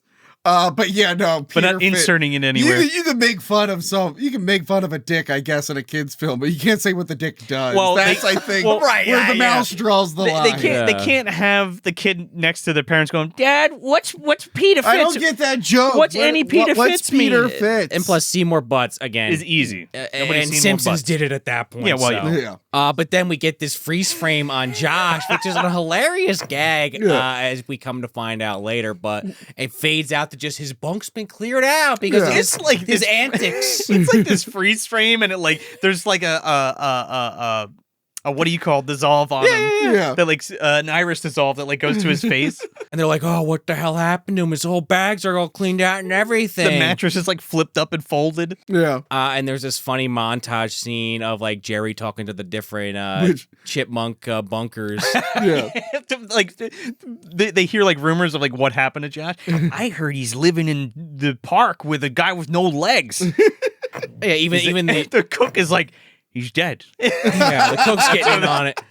And Cody's like, I don't know, man. That's just what I heard. That's just what I heard. And Jerry's hearing like every different angle of it. But as far as they know, it's just like, well, Josh got kicked out or he's dead. We don't know. They made him stand at the bus stop at midnight. Is this also around the time where he's writing the letter? Yeah, this is the part where Jerry's writing a letter to Grandma. Yeah. Because his parents won't believe him. Yeah. And they're going through all this shit, and his dad's like, I didn't send you to go-kart camp, because they, like, destroy the fucking go-karts, they kill the blob, they stab it, and all that stuff. Yeah. But, so Jerry's writing to his grandma. Yeah. That also reminds me of the Simpsons episode where they're at camp. I think, like, Lisa does a similar thing where she's writing a letter to her parents. I mean, that's a cliche camp thing. There's even because it's a parody of writing letters during war. Right. Like, dearest, blah, blah, blah. The Hello Mudda, Hello Father, like, song, even going way back. I think that's also, there's a thing like that that's kids what I'm saying. did at Yeah, sleepaway camps. So now we get that great line where, lunch is canceled due to lack of hustle, deal with it. Yeah. That's a great line. Do it to it, Lars, because he's got the block of ice on his he's chest. like, this is the 18th level of the perk, because this is like a montage type deal. Yeah. Like when Jerry's writing the letter to Grandma, he's like, this is the 18th level of the Perkis system. You guys be doing this by Labor Day. And I'm like, it's in like 2 months. He's on a bed of fucking nails with this giant ice block on his stomach. And he's like, do it, Lars. And fucking Lars like hits it with a sledgehammer and it breaks. I think I could do it. Do you have a bed of nails and a block of ice? Patreon.com/movie dumpster. We're gonna put Tony on a bed of nails and smash an ice block on his stomach. My God, why is there no hacked movies this week? Oh, Movie Dumpster killed him. He was a little overconfident. They obliged him and they ended up murdering him. He was impaled by spikes. And he had some kind of rupture of something in his stomach from a sledgehammer hitting him. I know. You can only see it behind Movie Dumpster's paywall. Right. He signed an NDA. That's on the $18,000 His last tier. line was, "This is how I want it to die." Yeah. we're totally fine because the NDA is signed. We're not held liable. Well, no, your last words were "do it, Lars." Yeah. Do it, Lars. But yeah, you guys are right. It's kind of interposed with this Gerry writing the letter talking about the terrible shit that's happening. Wearing a in Fire the camp. Marshal Bill shirt, by the way. Did you catch that? Yeah. I thought that was cool. Even talking about how the camp MVP keeps fucking with them. They're like on a boat, just on a megaphone going, "You guys suck, losers! You stink, you stink, you stink, you stink." Yeah. And the fucking counselor's like driving the boat like, fat kids.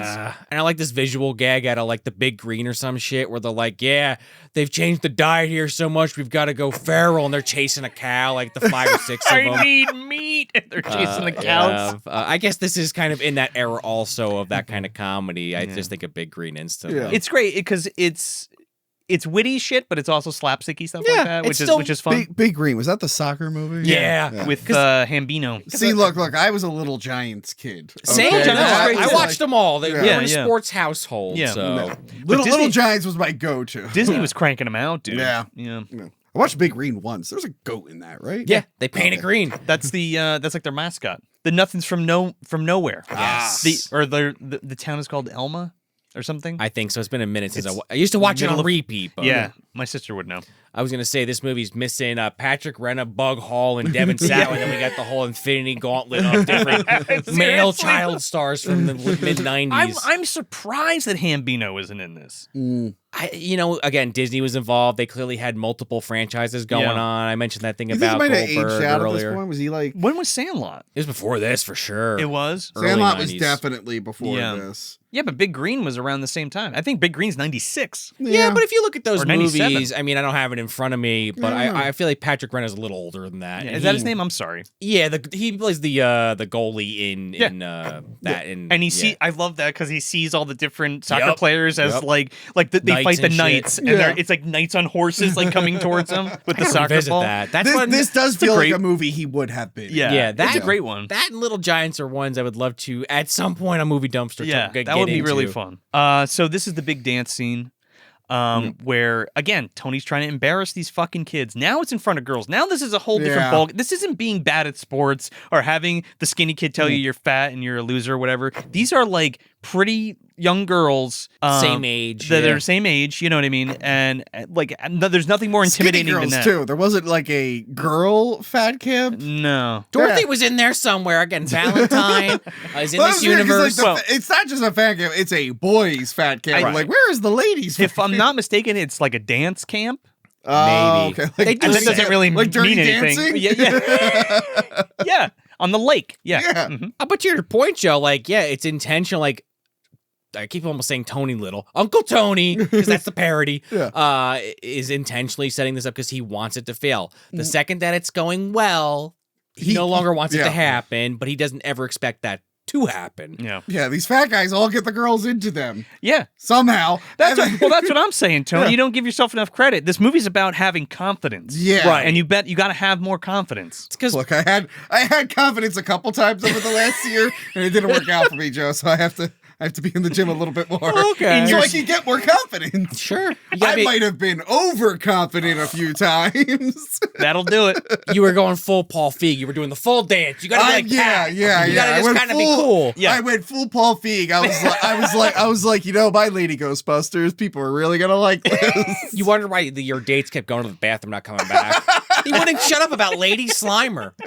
It has nothing to do. Yeah, it has nothing to do with the content or what you're talking about. Anyway. Yeah, Tony pulls the plug on the dance. Tony pulls the plug on the but they're all having fun. And right, they're all having fun. Paul Feig kicks it off, and he's like, "Look, if we start dancing, maybe if we start dancing, you know, everybody will join in. You guys want to play Parcheesi or something?" He's like Rick Moranis. Okay, who brought the dog? We also do advance, for lack of a better term, the little love story between Julie and Pat, because cute. She adores him, kind of getting the kids going with Tim, and they have a little back and forth. Yeah. He's a sweet guy. He's not a piece of shit. I feel like every kids movie needed like some kind of romance angle, and they were like, "Well, shit, we made a boys' camp, and it's 1996, so there's not much we can do with that." There's a nurse at the camp, and they want to date one of the counselors. It's good for Pat though, because like he has his arc where he's like, "I've been here for 25 years" or some shit, and like, he's been demoted now. Yeah. And I was also just thinking about that. Well, him and her are going to be the couple that run the camp later. But anyway, the new Gerry Stiller. Yeah. But I also like that because, you know, kind of like what we're saying, that is the angle for the parents, for the adults. I appreciated it more on this viewing than maybe when I was a kid, to give Pat and Julie more to do. I do like it, and it helps them bond for things that come up later. And it's not like in your face either. It's like sweet stuff. It's not, you know what I mean? It makes sense. Even Kenan makes fun of Pat for like not sealing the deal. Like Julie's like, "Want to dance?" He's like, "I can't." And Kenan's like, "What are you doing?" Go for it. Balls. I mean, I can't dance, and that doesn't stop me from dancing. Sure doesn't. I've danced my whole life like an asshole. Yeah. But yeah. So what? You gotta have that Elaine Bennis confidence. Exactly. But yeah, like you guys were saying, the everything's going too well. They're all dancing, even Salami Sam. Oh, Salami Sam. They don't call him Salami Sam for nothing, dude. He's making out with this chick. Uncle Tony shuts it down. He sends Lars and the gang in. Actually, Lars is DJing. He's really feeling Lars himself. is fucking getting down, dude. Him and the I would traitor. love the whole Lars spin-off. What's that guy up to? I'll take it. But he comes in and he's like, "Yeah, clean this shit up." Yeah. Put the fruit trays away. The insects will be out soon or some shit. So he shuts it down because the kids are having a good time. That was not the point of the exercise. So we get this scene. We get one of our first heartfelt scenes between Pat and Gerry. And he's sitting on one of the go-karts. It's all broken shit. And they're basically talking about life and being the fat guy and all that kind of stuff, and how Gerry was looking so forward to riding the go-karts because he's so slow. And he's like, "Well, I'm so slow, and I just wanted to go fast," kind of thing.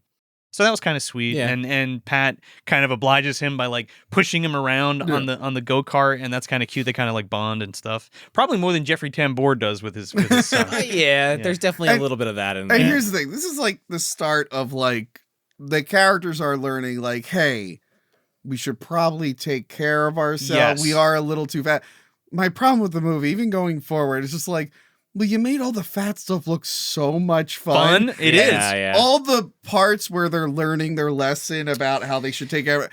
are kind of like rushed and they don't feel as important. I'm like, well, I feel like you guys are kind of downplaying like the lesson here. I'll counter that and say that it's easy to be bad. It's easy to go to McDonald's and eat fucking 3 Big Macs. It's hard. Self-control is way harder. Yeah, but you could have done something with like the counselor who lost a lot of weight and have that play more into it. Sure. Yeah. But it's fun to be bad, right? Yeah. But the movie, it makes you feel like the movie is going to be like, hey, we're going to get rid of this guy so we can stay fat. And that's not what happens, but that's how it's kind of been filmed for like the first like No, you're right. Framed? Yeah, I see what you mean. Yeah. We'll get to that moment I mentioned earlier where Pat gives his little pep talk. Well, Pat needs to have his epiphany first, and then that. Yes, he hasn't had it. Jerry's having his. Yes. Right, but I totally get what you mean, Tony. Yeah. So it's nighttime, everybody's sleeping in the bunk, and Shaun Weiss comes in, and he's pretending like he's lobotomized. And he's like, it's like One Who Flew Over the Cuckoo's Nest when Jack Nicholson comes back lobotomized. Which I'm just like, did these kids watch this movie? But it doesn't matter because it was still funny even as a kid.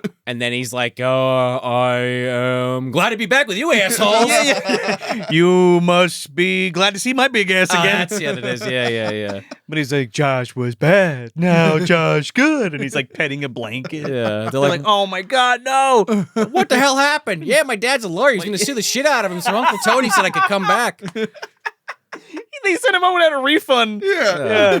You're like, what's it like on the outside? Yeah, he's like, oh, it was wonderful. He starts listing off his food he ate. Shaving. Yeah. And Foreshadowing. he's like, I went to Sizzler and I had the all you can eat and I shut the place down, he said. So they sneak into Tony's bunk because they're looking for the fucking candy that he stole and salamis. With also just the setup to that scene with Tony with this ridiculous like workout gear, running and stretching, and at one point even picking a devil log. Come here, you devil log. Passing Pat, who's like clearly breaking his ass, cleaning leaves up. Gives him a thumbs up.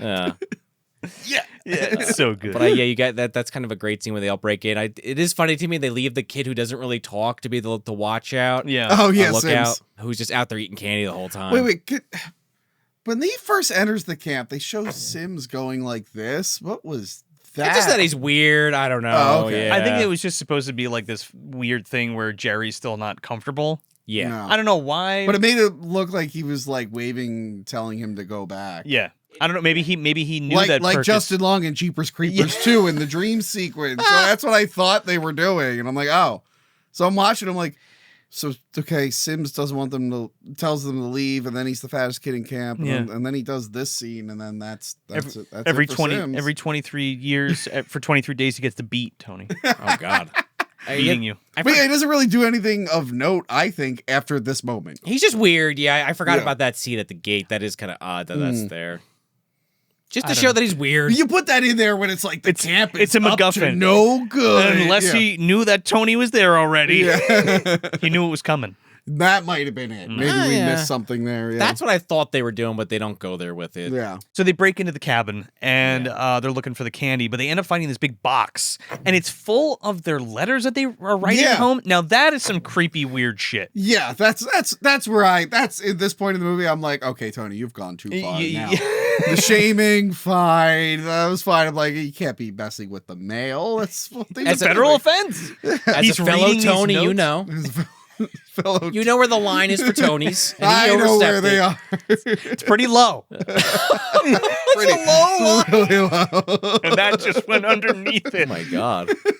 So like, oh my God, this is the letter I wrote to my grandma and all this stuff. No.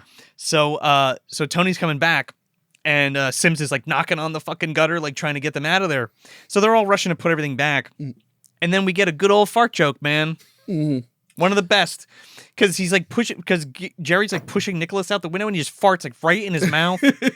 And it's like lingers in the place. Well, that's the part that's the funniest element of the scene. Because then Uncle Tony comes in and he's like... And he like looks out the window and they all like run behind all the trees and stuff. It's funny.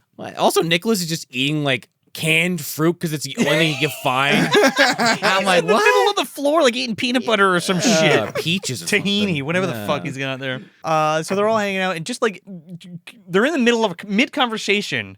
Jerry's like, rapper. And he's like, what? And he's like, food wrapper. I hear it. They go over to the toilet, and Phil is on the fucking toilet eating a Whopper, and they're like, where did you get that? They find out much like prison.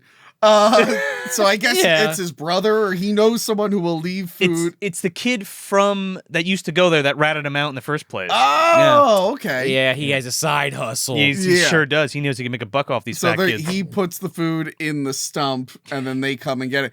Which, by the way, Pat is now part of this. He's also getting food from the stump. And it's like, you're an adult. You could just leave. You can just leave. You're allowed to eat whatever you want. You can go. It's just a good visual gag. Yeah, He's also I get in it. on It's funny, but I'm just like, wait, why are you? What the fuck? He's like George Costanza in The Burning. But this reminded me of getting the rubbers. I don't know if you guys ever watched Orange is the New Black, but there was that one season where the Russian lady, Janeway from Star Trek, like she had her husband and son dropping stuff in the well. I'm like, they must have ripped off heavyweights, I think. Stephen Brill, get your money. One other thing that is important from that scene when they break into the cabin or Tony's cabin is that they finally realize what's really happening. Like, he's had this camera crew around, but they're not really thinking too deeply on it. But Gerry pulls the cloth off the poster. Right. Yeah. And he's like, is that me? And it's this like skinny kid with his head photoshopped. It's not even Photoshop. It's like they cut out a picture of him and put it on someone. Much like the poster. Oh, God. Where they just cut out his head and stuck it on a body. There's actually two different versions of that poster with them in different clothes, which is kind of weird. Do they wear these? I don't ever remember them wearing It's only on the VHS box. The poster is exactly the same, but they're wearing what they're actually wearing. And their heads look like they're cut and paste under the bodies. Can we ask Shaun Weiss about that? Hey, did you actually pose for this cover? Oh, yeah, right. Is that just a total body 100% double? not. But yeah, so then they finally are like, oh, shit, he like pre-sold this. Okay, this is weird. He thought we were going to be like really skinny. Well, he's making a buck off him. It's not because he gives a shit. Yeah. I mean, they kind of already thought that, but, you know, now they know. They sure do. So after all of the shenanigans of the stump food that everybody's been eating, they get weighed again. Yeah. Now, this is the mid part of it. So this has been going on for like, what, 2-3 weeks? Yeah. Ish. So they get weighed again, and I think this is a funny bit too, where he's talking to Kenny and he's going to run out and he's like, okay, and Kenny's like, I'm not rolling yet. And he's like, what? He's like, all right, will you rolling? Yeah, and he's like, all right, speeding. And he's like, does that mean? What does that mean? Does that mean you're rolling? He's like, yeah, it means I'm rolling. He's like, okay. And he's like, all right, you guys look so much thinner. Pure loss and pounding. Yeah. So he has him step up on the scale. And he's like, looks like you gained 2 pounds. He's like, that's all right. We'll just lower your food intake and blah, blah, blah, or whatever. Gerald Gardner. And he's like putting the thing, and it's like you could just see like his face getting angrier and angrier and angrier. He's like, 9 pounds, Gerald. Gain. Turn off the camera. Turn off the camera. And he gets all pissed, starts ranting and raving at him. He's like, I'll be right back. He like goes over. He's like, how you doing, little Tony? He has like a full Gollum moment. He's like, it's not their fault. It's not your fault. He's like, no, it's not my fault. He's like, it's their fault. He's like, yeah, it's their fault, and I hate them, and I hate them. He's like, it's all your fault. He's like, you're gonna pay. You're fucking up my commercial. When Josh goes up there right before he talks to himself, he goes up there, steps on. He's like, get off. Yeah, he's like, all right, get on the scale, son. And he's like, all right. He's like, get off the scale. He's like, okay. Yeah. And then he talks to himself like a nut, and like they keep cutting back to like the heavyweights, which they lovingly refer to themselves as at some point. There's a heavyweights rap at the end. The rap. Not a rap, but like I call it. Lars participates in it. Yes, we'll talk about it. But in that they refer to themselves as the heavyweights. But they all like it's cutting to them, and like Josh and Gerry and Kenan and all of them are all like, "What the fuck?" when he's talking to himself, like. Woo! He went off the fucking deep end, dude. The true colors are showing. So he's like, all right, everybody, we're going on a 20-mile hike. And we're like, look, I don't think you're gonna lose that. I'm like that. That'll help. He's going to kill these children. He's just gonna like because they didn't bring. Like you're gonna need food for that. Like it could be healthy food, but still you're gonna need food. I don't see anything. No food. It's a cleansing hike, Tony. Granola bars, water, Gatorade, maybe. Yeah. You need like water. You're gonna electrolytes. They do have canteens, to be fair. No food though. Okay. They're fasting. Yes. But Pat just comes up and is like, "Whoa, 20 miles! Like that's extreme for people that are in shape. Like I don't know about this." And he just like fat shames him. Yeah, he's like, "Oh, you're gonna tell me the fat guy's gonna tell me what's healthy." And yeah, I kind of feel bad for Pat. Like I get for story purposes why Tim and Julie don't also step forward. But it's just he gets a verbal thrashing by Tony, and like even later, Jerry's like, "Yeah, the guys, we should have stood up for you. That was brave." he kind of had to do that, like as part of his character, how he grows. You know what I mean? Because then we do. I think it's the next scene. He's like on the dock, kind of like thinking to himself, watching the sunset, looking at Camp MVP, smelling the barbecue, and he's like the Carolina pork ribs, not beef, the pork ones.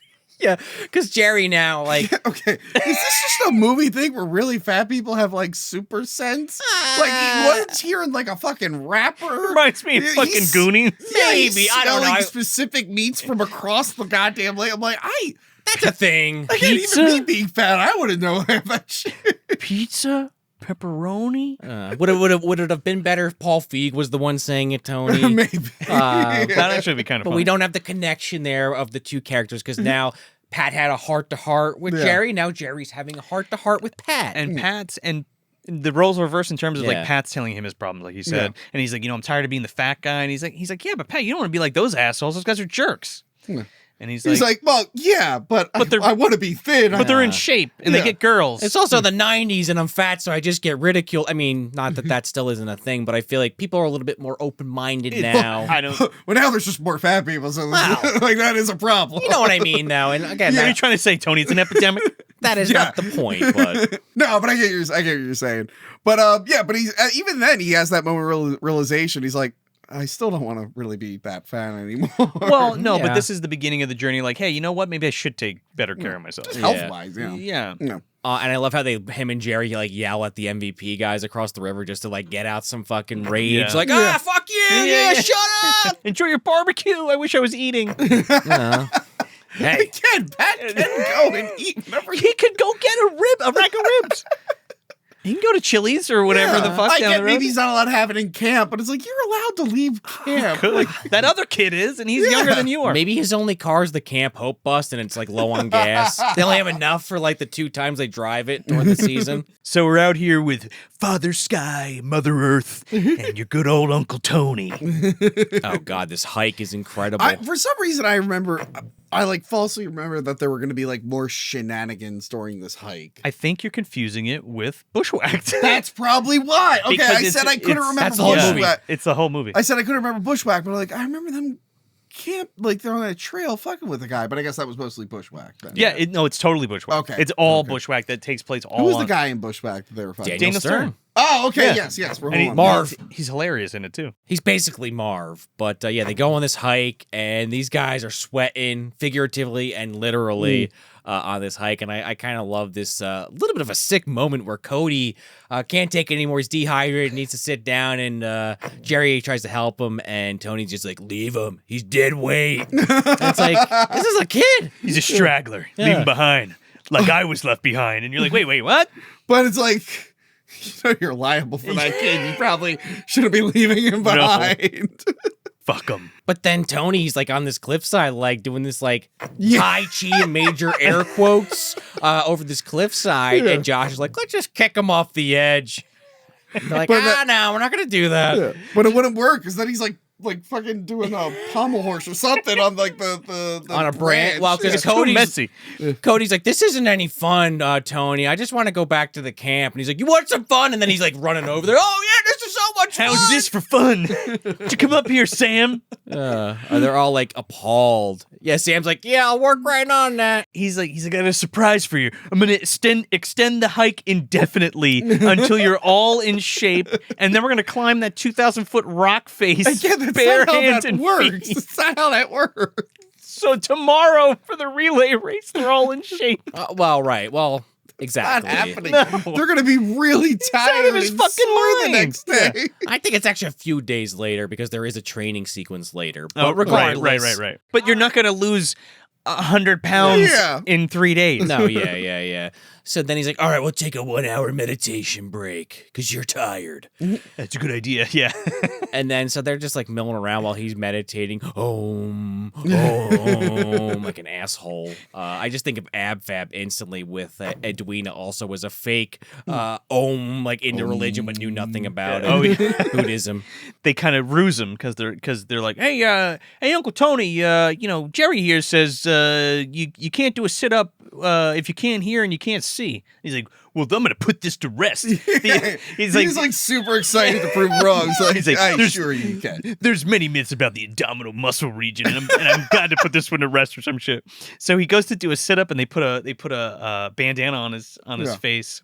And Josh cocks over him and pulls his ass out. And he's like, okay, don't get up until I tell you, Uncle Tony. He's like, I know the rules. He goes, okay, go. He sits up and the thing falls off and Josh's ass is his face. He's like, oh, you disgusting. You kiss my ass, Uncle Tony. Which was a scene from Sleepaway Camp. They do that to a kid in Sleepaway Camp. Yeah, you're right. Mind over matter. He fucking, Uncle Tony like hits Josh like in the knees and like pushes him off, and he's like, you disgusting kid, you disgusting blob. And then he chases him, but not realizing, because he's just fucking off meditating, that they've concocted this whole plan in the last 45 minutes. And no, there's a fucking trap on the ground. Traps him in like a fucking tiger trap. Thank God there wasn't spikes down there, you'd be dead, but halfway there. He looks broken in half. They somehow managed to wrangle his ass and put him in a barn and like tie him up with electricity, with like electrical like jail cell. And a little detail of all this going on is that meanwhile the adults are like trying to figure out like a legal way to get rid of Tony, and then Gerry runs in all sweating and shit, and he's like, yeah guys, come on. They're like, well, we're trying to figure out the Uncle Tony thing. He's like, follow me. We got it. To your point, they talk to Kenny because Kenny's like, oh, that fucking guy owes me $600. Yeah. What an asshole. So he is running out of money. Yeah. He's running out of, well, not only he's running out of money, but they're gonna pay him to give them the footage so they can make that video later. Yeah. But they need to make a little pit stop to the work shed to find this guy. And again, the electrical system's based on a fucking not a bird zapper, that'd be something else. A bug zapper. Say goodbye to your Cardinals and Orioles in the MDU, apparently. And Pat like tries to get him out of it. He's like, what are you kids doing? He's You're crazy. Oh my God, you can't do this. He's like, holy shit. We're gonna go to jail. He takes the tape off his mouth and he's like, thanks a lot, Pat. I'm gonna personally kick you in the groin so that you can't have kids or some shit. He like, retapes his mouth. He's like, fuck you, Tony. He's like, do we have extra rope? And it's like, well, Pat, you're... Okay, I know you're angry, but you're going to get in a lot of trouble. Probably. And meanwhile, the nurse is like, I'm fine with it. It's like, lady. Well, they got to expose the bad guy, right? Yeah. They tie Lars up to a tree and the other people, and like they rip Lars' shirt open and like paint honey on his chest. Yeah. To attract bears. He's like, I'm sorry. I love you. I'm sorry. I love you. I love that. I love you. And then they hear him screaming, so they run back. Oh, fuck. Did he really get attacked? And it's just a deer licking like a little off his hand. Yeah. It's a deer licking it off him. Which, I mean, he didn't put anyone like to watch. Like, he could probably get eaten. Maybe. Well, there are no bears. That was the joke. I guess. Like, are you sure? Oh, yeah. Where are they? They're in Pennsylvania, right? He mentions Pennsylvania. Well, he says Western Pennsylvania, but I think they're in New York. I don't know if they ever flat out say it. They may in a throwaway line, but it was filmed in North Carolina. That's all I could find online. It might be because Gerry's from Long Island, and he takes a plane to get there, and then that long-ass drive out there. So it might be the Carolinas. I kept thinking Minnesota, but then I was like, no, I just watched Mighty Ducks before this. That's not Minnesota. Yeah. Well, I just know Tony mentions the Western Pennsylvania. Yeah. Oh, yeah. Well, for some reason, I thought that's where they were. But the lighting fixture king. Yeah. so Tony's locked up. They're taking down the Perkis signs and stuff. They're all celebrating, rejoicing. They're taking the camp back. And they like fuck with Tony. Like Gerry records this thing, and like Roy and Josh come in and play the music. Tape. Yeah. The mood music. And he's like, hey, Tony, well, wake up, little sleepyhead. And he's like, repeat after me. I smell. I have a little wiener. Would you turn that off, please? I'm a loser, and I don't have any friends. And he gets upset, and he like runs at the thing and electrocutes himself. And he's like, wow. So, talking about going full Marv. Like, he almost liked it for a second. He's like, wow. Yeah. So they have this huge party with fireworks, and it's like a fucking like, just like that scene in Hook. Yeah. The big food fight, the big blowout. All my favorite Never Foods. They're like gorging all the food. They are bringing they're bringing that giant sandwich in. They're bringing in s'mores. They're bringing in candy. Yeah, cakes. That comically huge sandwich. I'm like, oh, what poor fucking local deli had to make that in like the middle of the day? Like, what the fuck? Mondo Burger.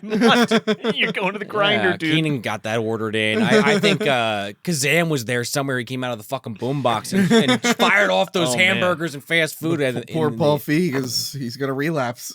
Oh, he already did, dude. He's off the fucking deep end. They even got Lars is there. They let him go. They're like, all right, you're not too bad. Yeah, you're not too bad. They're like, hey, so we just found out if you're fired, you get deported. Yeah. And he's like, what's it gonna be, Lars? You gonna be with us? And he's like, yeah. Okay, I love you. But like Lars and the cameraman even are like in the morning when they're all like passed out or out there with them, so they're back on the good side. Yeah. Pat stays with Julie. Instead of going to Pig Out, which is a good choice. Yes, that he made that night, and he became a man, I guess, that night because he you could read it that way. He figured it all out. You know, it made a lot of sense to him. Are we implying that he's been a virgin this whole time? I think there's an implication. Definitely a moment of clarity. He's probably hooked up with a girl. Probably not as pretty as her. Probably had to pay for it. I think that girl was out of his league. That was that. I think without them saying it, it was very heavily implied that this was the first girl that ever showed him any interest, because he constantly is stuttering throughout the film and is like relating to them in that aspect. In that he also has a moment of clarity, like, wow, you mean I get to be with this woman if I just don't eat for a night? Right, and imagine. He likes me for who I am and all that. Likes me for who I am. But this is finally that speech I've been talking about. This whole fucking episode where Pat comes out and he wakes them all up. There's like a food hangover. Everybody, it looks like it's a mess. Yeah. Don't put Twinkies on your pizza, man. Yeah, we learned that. Yeah. But yeah, he basically motivates them all, and he says kind of like, it's okay to be fat, just, moderation. We got to be okay with what we're eating. We don't want to just, you shouldn't be shamed if you are, but you should make an effort to not be. And I know it's hard, but taking personal responsibility for yourself and your actions and having self-control and kind of being nicer to yourself. And for the love of God, do it when you're a thing, because when you're in the 30s, it gets harder. Everything's harder, dude. It gets way harder in your 30s. But I think this is a good point to bring this up. Do you guys, does your body odor smell worse now that you're older? Or is it just me? Or maybe stress sweat? Because I never had that as a kid. Maybe that was you. It's just you. I haven't noticed. Not that I want to get into personal hygiene heavy duty, but I use Tom's because it has no aluminum or any negative shit in it supposedly. But I have to get the 48-hour, but it definitely doesn't work for 48 hours, so it's possible. I think that's an all natural one. Yeah, but specifically this arm was smelling worse than a lot of the other ones. I tried the natural deodorant, like the Dr. Squash or something. You have to get used to. Your body has to get used to. You guys don't have a brand deal with them, right? No. Okay. No.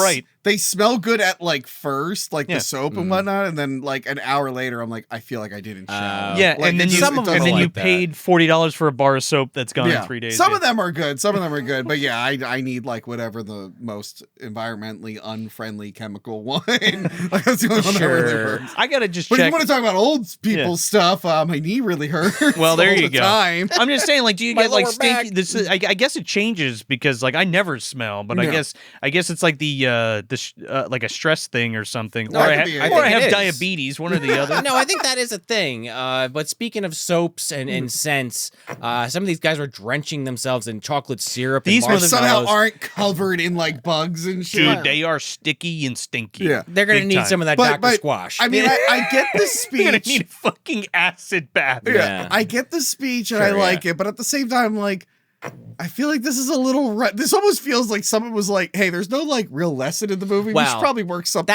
That's the lesson. I was about to say that. That's the lesson that Disney landed on. Yeah, but it's very quick. I don't know. It feels like they weren't.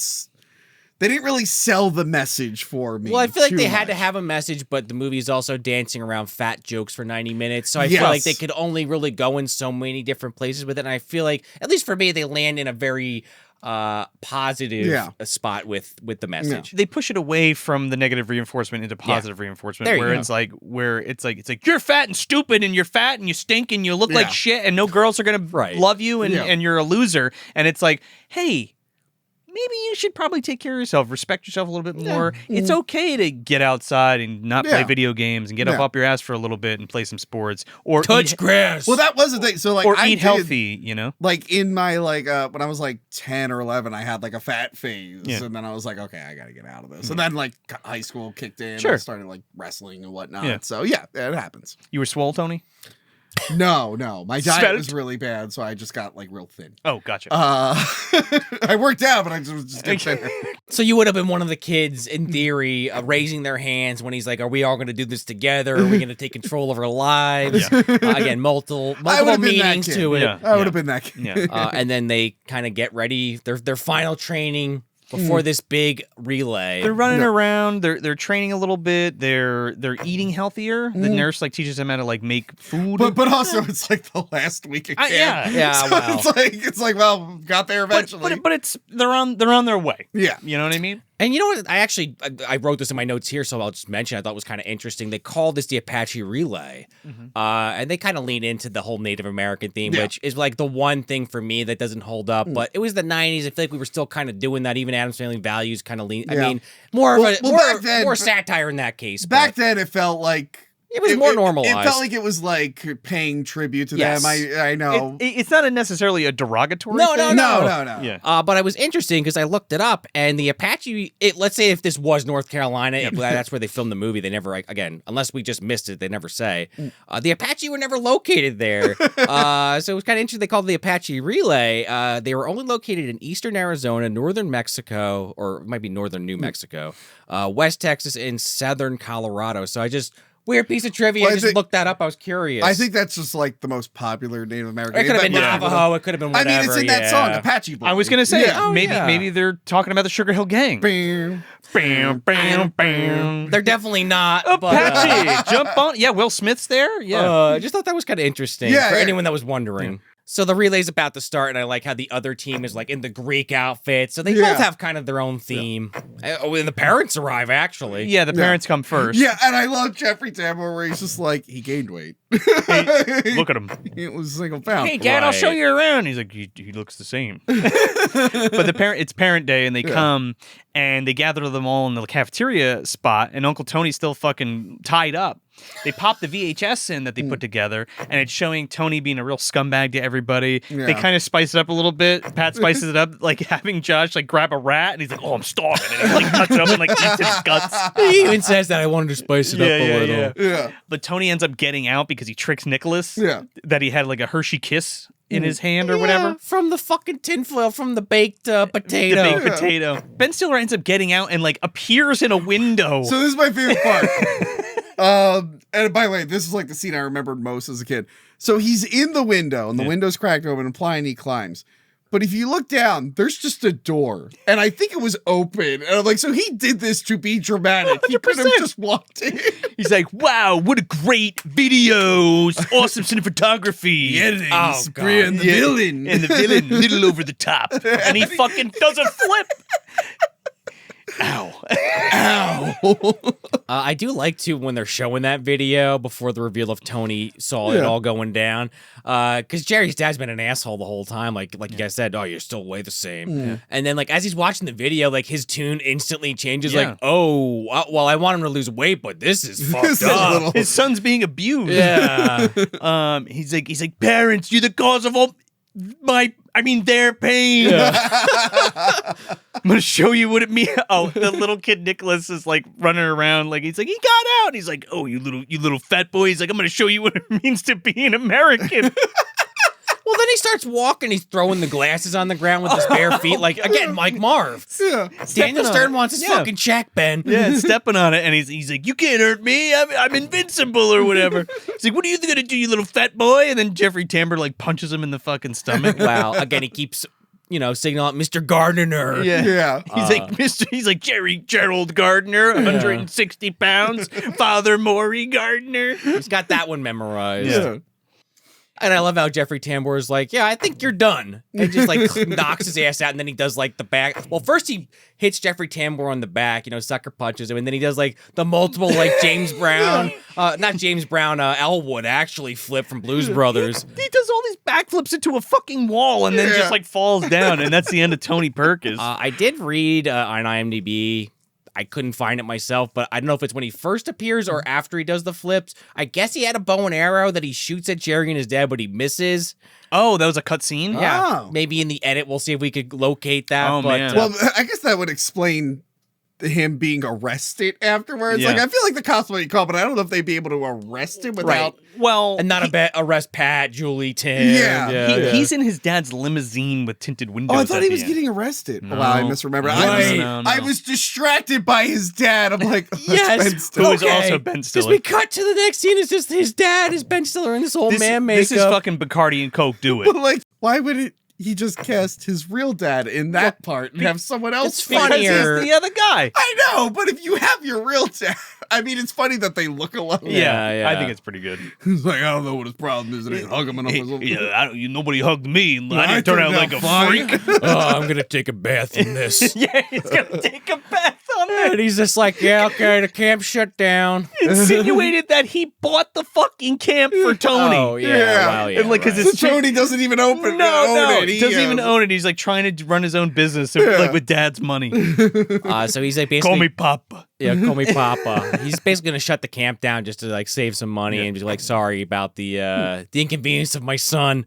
And they're like, well, actually, Tony's like looking over the tinted window, and he's like, he's got to like down a crack. Yeah. And they're like, actually, we just want to kind of stay, finish out the season. well, we need an adult. Yeah. No. Who's it gonna be? Who's been here the longest? Pat's like 18 years. Holy shit, 18 years. What'd you do with your life? Yeah. But they all Yeah, cheer. what is Pat's job for the rest of the year? He's got to work at a school or be a teacher or something if I he can take that guess. long off. Yeah. Right? He gets paid really fucking well and doesn't work the rest of the year. No wonder they went bankrupt. He's got a Charnetsky job, is what he's got. Oh yeah, security Security getting those, guard of an chicken old toy wings. store. Yeah. So you think that's the end of the movie, but they didn't have the relay yet. So now they're fixing the go-karts, they're painting all the stuff, they're getting all ready, they're training themselves to do all the sports and the mind game, not mind games, the Yeah, the trivia. trivia. The Yeah. trivia. In fact, they steal the motor of the boat from the camp MVP And put it in the go-kart, and they never even check it. Yeah. They're just like, our boat. Oh, well. because they come to vandalize the camp again. couple and times, the fucking yeah. motor's gone. And they're like, Yeah. hey, Billy, where'd it go? That's the turbo button on the fucking go-kart. as we find Also, out. no neutral people running the trivia part of it. It's all like the fat camp people. Yeah, It's like, I what is feel that that's about? a Do little they- unfair. That was also kind of a trend. Billy Madison literally had almost the exact same Oh, ending. yeah. Literally the same, except they don't have Tom Hodges dressed as fucking Andy Warhol. Yeah. Well, and also the unluckiest leprechaun also did have the go-kart race at the end. Well, Little we didn't- Rascals had it at the end. We didn't get there yet, Sean. Yeah. We got some Alright. lucky leprechaun magic coming up. Yeah, but Kenny is dressed like Einstein. Yes. Yeah. And he's like, solve the equation. And the Yeah. kid's like, 17. And he's like, no. And he's like, 11. And he's like, 9. And he's like, the answer's no. He's like, no, 9. that 9 is Yeah. no. Is no in German. They didn't have the European guy play Einstein. Oh, no. He's playing Andy Warhol. And he's yeah. showing them the paintings, and he wants them to tell him what the famous paintings are. I It's like great. I like how this is juxtaposed though, because we have like all the athletic aspects of the relay. Yeah. Camp MVP's just killing it. The sack race is brutal. Well, we didn't have Uncle Sam, so thank God nobody lost their head. Yeah. but It's true. Shades might. Yeah. Cody is just dropping over his own ass constantly, or tripping over it rather. Yeah. But then, yeah, you're right. As finally we get to the trivia questions is when they catch up. It's which hard I to. liked. The timeline's a little wonky on the relay race because I'm like, the amount of time that the kids finish the physical activity, it takes the same amount for them to finish the like critical thinking activity. Well, it's supposed to imply how stupid Yeah, the jocks right, are, right. Yeah. right? Yeah. I think it's a stereotype. Did we ever get rid of that stereotype? I mean, you got to play both sides of the coin, Tony. It's also pretty true, right? Well, they should have made a sister film called Smart. You're or right. They are Dumb. intelligent. They're just Oh. abusive to their wives and girlfriends. Oh God! And I was thinking about that. Like at my age now, I feel like the question, like name 5 vice presidents, I could do that easy. But I at like can't. 10, I don't know, man. Yeah. That's a little rough. And I Yeah. love how the English kid knows it, and he just is like, "Wow, Americans, you guys just don't know history." And I'm like, "No, we fucking don't. Generally speaking, do we?" It's funny. Luckily, some actual presidents were vice presidents, so you get a little bit Yeah. of Yeah, a leeway little bit there. of leeway, yeah. That's true. I couldn't tell you. Yeah, I guess. Depends I mean, I on can how go much you back know. in the ones that in my lifetime, Sure. and then after That's that, about I'm it. like, I guess that's what I mostly mean, Yeah. yeah. But yeah, Nicholas answers all those questions, and now it's to the go-kart race, and it's all on Gerry's back now, the Yeah. captain. Yeah. who gets his wings back. Kenan runs him out Quack. to him. Quack, quack, quack, quack, quack, quack. Yeah. Imagine if they broke out in that chant. But he Wrong was like, movie. Wrong movie. He's about to fly. Aaron Schwartz is like, I wasn't allowed back for part 2 or 3, so you're not allowed to do it in my movie. Yeah, fuck you. And even like, I think the kid who's opposing him in the race, I mean, I didn't like, go back and do a side-by-side, but I think he's one of the bullies that was on the megaphone before. I mean, probably. But either way, the point is he's a little shitbag. It's just 2 of them. Yeah. Which is interesting. It's just that it's just one on one, and they're having this go-kart race. And Gerry gets run off the track, and then he comes back, and then he snakes him. Now there's another dub part in this where the kid goes, "Oh shoot," and he clearly says shit. Oh shit, yeah. And it's like, oh, okay, Disney, you had to cut that out too. Is this to not do a PG-13? I guess It's PG. It's They had to get the PG, PG, so they yeah. really had to, I guess, snip that one out. So like Shaun said, there's a boat motor on this go-kart. Oh, yeah. And they're going over this jump, and Gerry just goes, "Oh, this is pod racing," and he fucking hits the lever, and he goes flying over it, and you see Warwick Davis in the tree, and he's giving him a little magic for the what I'm talking go-kart. about. Yeah, man. He flies over the MVP guy and like on top of him and skirts just in front of him and wins the race. Yep. That's They a win the cup. pretty impressive finish. Yeah. Unrealistic, but who cares at this point? What was unrealistic about I mean, I don't know anything about motors or cars, so maybe it's possible. It was Yeah. it was magic. Let's ask George Miller. I was watching it and I went, checks out for me. Yep. Nothing, no problems here. That's never happened to you before? I guess I have to check that button in my car that has the gotta the pull boat motor attached Pull to it. that lever that's in the middle Well, let's between test your it out. seats. There's a hill. I'll you park in front of me and then I'll see if I can get some airtime. Yeah, don't do that. That's your emergency brake. But then, so Gerry, he comes up to the rest of the heavyweights and the counselors, and they're all cheering, and they're He's got lifting the him cup, up. he's got the trophy, and he's Yeah. all happy and shit. It's really cool. They're the first one they've ever won against these asshole kids. And he's like, there's always that dude who's like, oh, well, something was unfair. You know what I mean? And it's the guy from the other camp, and he's like, we got to do like a recheck or a rematch or some shit. Because they've never lost. And he's like, oh, you want the cup? And he's like, give it to him, Sims. And Sims takes the trophy and fucking wings it into the lake. Yeah. Now it's down there with Jason Voorhees and the boulder. Yeah. Freddy Krueger's body. Heavyweights versus Voorhees. That's Camp Crystal Lake, dude. It's on the other side. Yeah. Oh my God. There's a podcast called My Neighbors Are Dead. Yeah. It's terrible now, but the early episodes were great, and they would have like improv comics on, and it was like the Friday 13th episode, and they were interviewing counselors from the Christian camp that was across from Camp Crystal Lake. And it was a really funny That's episode. kind of good. That sounds pretty fucking funny. The first year or two of that podcast was great, Yeah. and then they butchered the format. That's a bummer. Yeah. Speaking about butchering the format, that was a horrible transition to Pat getting a wonderful kiss from Julie.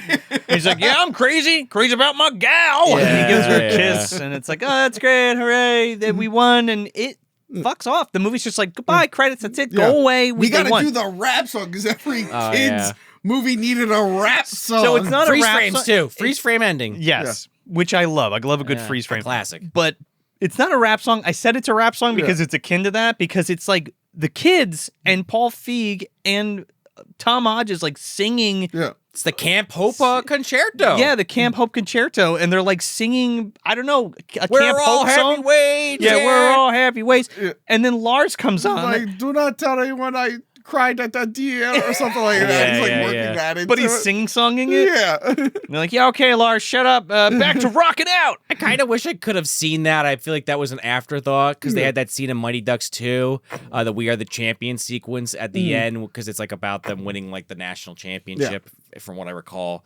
And it's like, that was really popular. Like that song even like had a resurgence. Like Queen got their fucking money. Yeah. That was like huge for that No, movie. but I'm saying that was And the they one. used to play it at like sporting events. Well, yeah. I would have to imagine it based on the timeline that Mighty Ducks 2 was filmed, then this, then D3. So they probably didn't have enough time to be like, shit, that was a really cool scene. Let's just get in the booth and record something similar and just throw it over the credits. That's why we don't talk about D3, only D2. Doesn't like Estevez just like fuck off in the middle of that movie? Or He something? comes in much later. Much You know what's later. funny? D3 for one of my birthdays, it had just come out, and we did a on the old projector. Ooh. Watched Oh, it. no way. We did that occasionally back in the day, and I remember liking it a lot as a kid. On a rewatch, forgot they were still in high school because it's that whole like they're in like the preppy high school. Yeah. You think it's college. That's the one where they send the fire ants. Fire ants. Yeah. Okay. It doesn't compare to Did the anyone- first two. It's fine. Did though. anyone watch the Disney Plus series? I was just gonna bring that up, and they were Steve like, Brill did one of the episodes. I don't know if he directed it? or wrote. I think he directed or Wait, wrote by it. the way, is that even still available on Disney Plus, I or is don't- that like the Willow series? Oh. They Didn't even they kicked look. it off. Yeah. That's a good question. I did watch this on Disney Plus, so Yeah. I'll go back and check later. that but, Willow series. That was upsetting. I talked about it on my show. So Kira, who's on my show, Yeah, loves Willow. yeah, me too. I'll tell you how much she loves Willow off camera. Yeah. Oh boy. It involves like personal, nothing bad. but, like, Sure, yeah. She's in the short and guys. you love Willow. Yeah. And I'm like, I talked about a show. I'm like, yeah, the two people I know who really love Willow, they didn't even watch the show. So I did. I watched you like did? 3 Well, you episodes, didn't like- and then yeah. I was like, "This is not for me." Yeah. You tried. So They I'm just did- like, they man, did- that's how bad that one failed. Well, because it's all like Gen Z lingo Yeah. for like these in a time Really? out of time kind of thing, Yeah. and it's like, what the fuck? And then they literally do a Luke Skywalker with Willow, and I'm like, I don't need this. I just Yeah. don't need it. Do they have healing crystals though? I don't know. Because Uncle Tony in this post-credit scene, I mean, you got to see it because you listen to the whole Yeah. the Camp Hope concerto.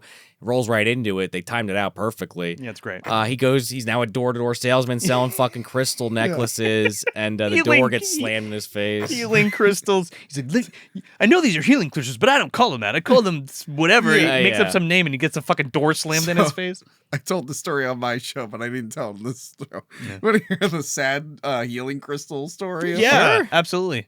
You didn't shove a crystal up your ass. No, did you? Oh. no. Oh God. So I used to follow this actress who was a little nutty. Yeah. And they kept posting about how their cat was sick. And I'm like, well, that's sad. And then they posted a picture like, I put my crystals around her, and I was like, uh-oh. And then the next day, sure enough, the cat died. I remember my friends who were watching, I said the thing, I'm like, guys, the crystals didn't work. You think Spoilers. that's what King Charles is gonna do? He says he's doing it holistically. You never know. It always works out when people do that. I always. Okay, that's gonna be like He waited 70 years to get that gig, and he's gonna fucking die in a year. Yeah, that's gonna be like the Skeksis with the fucking swords.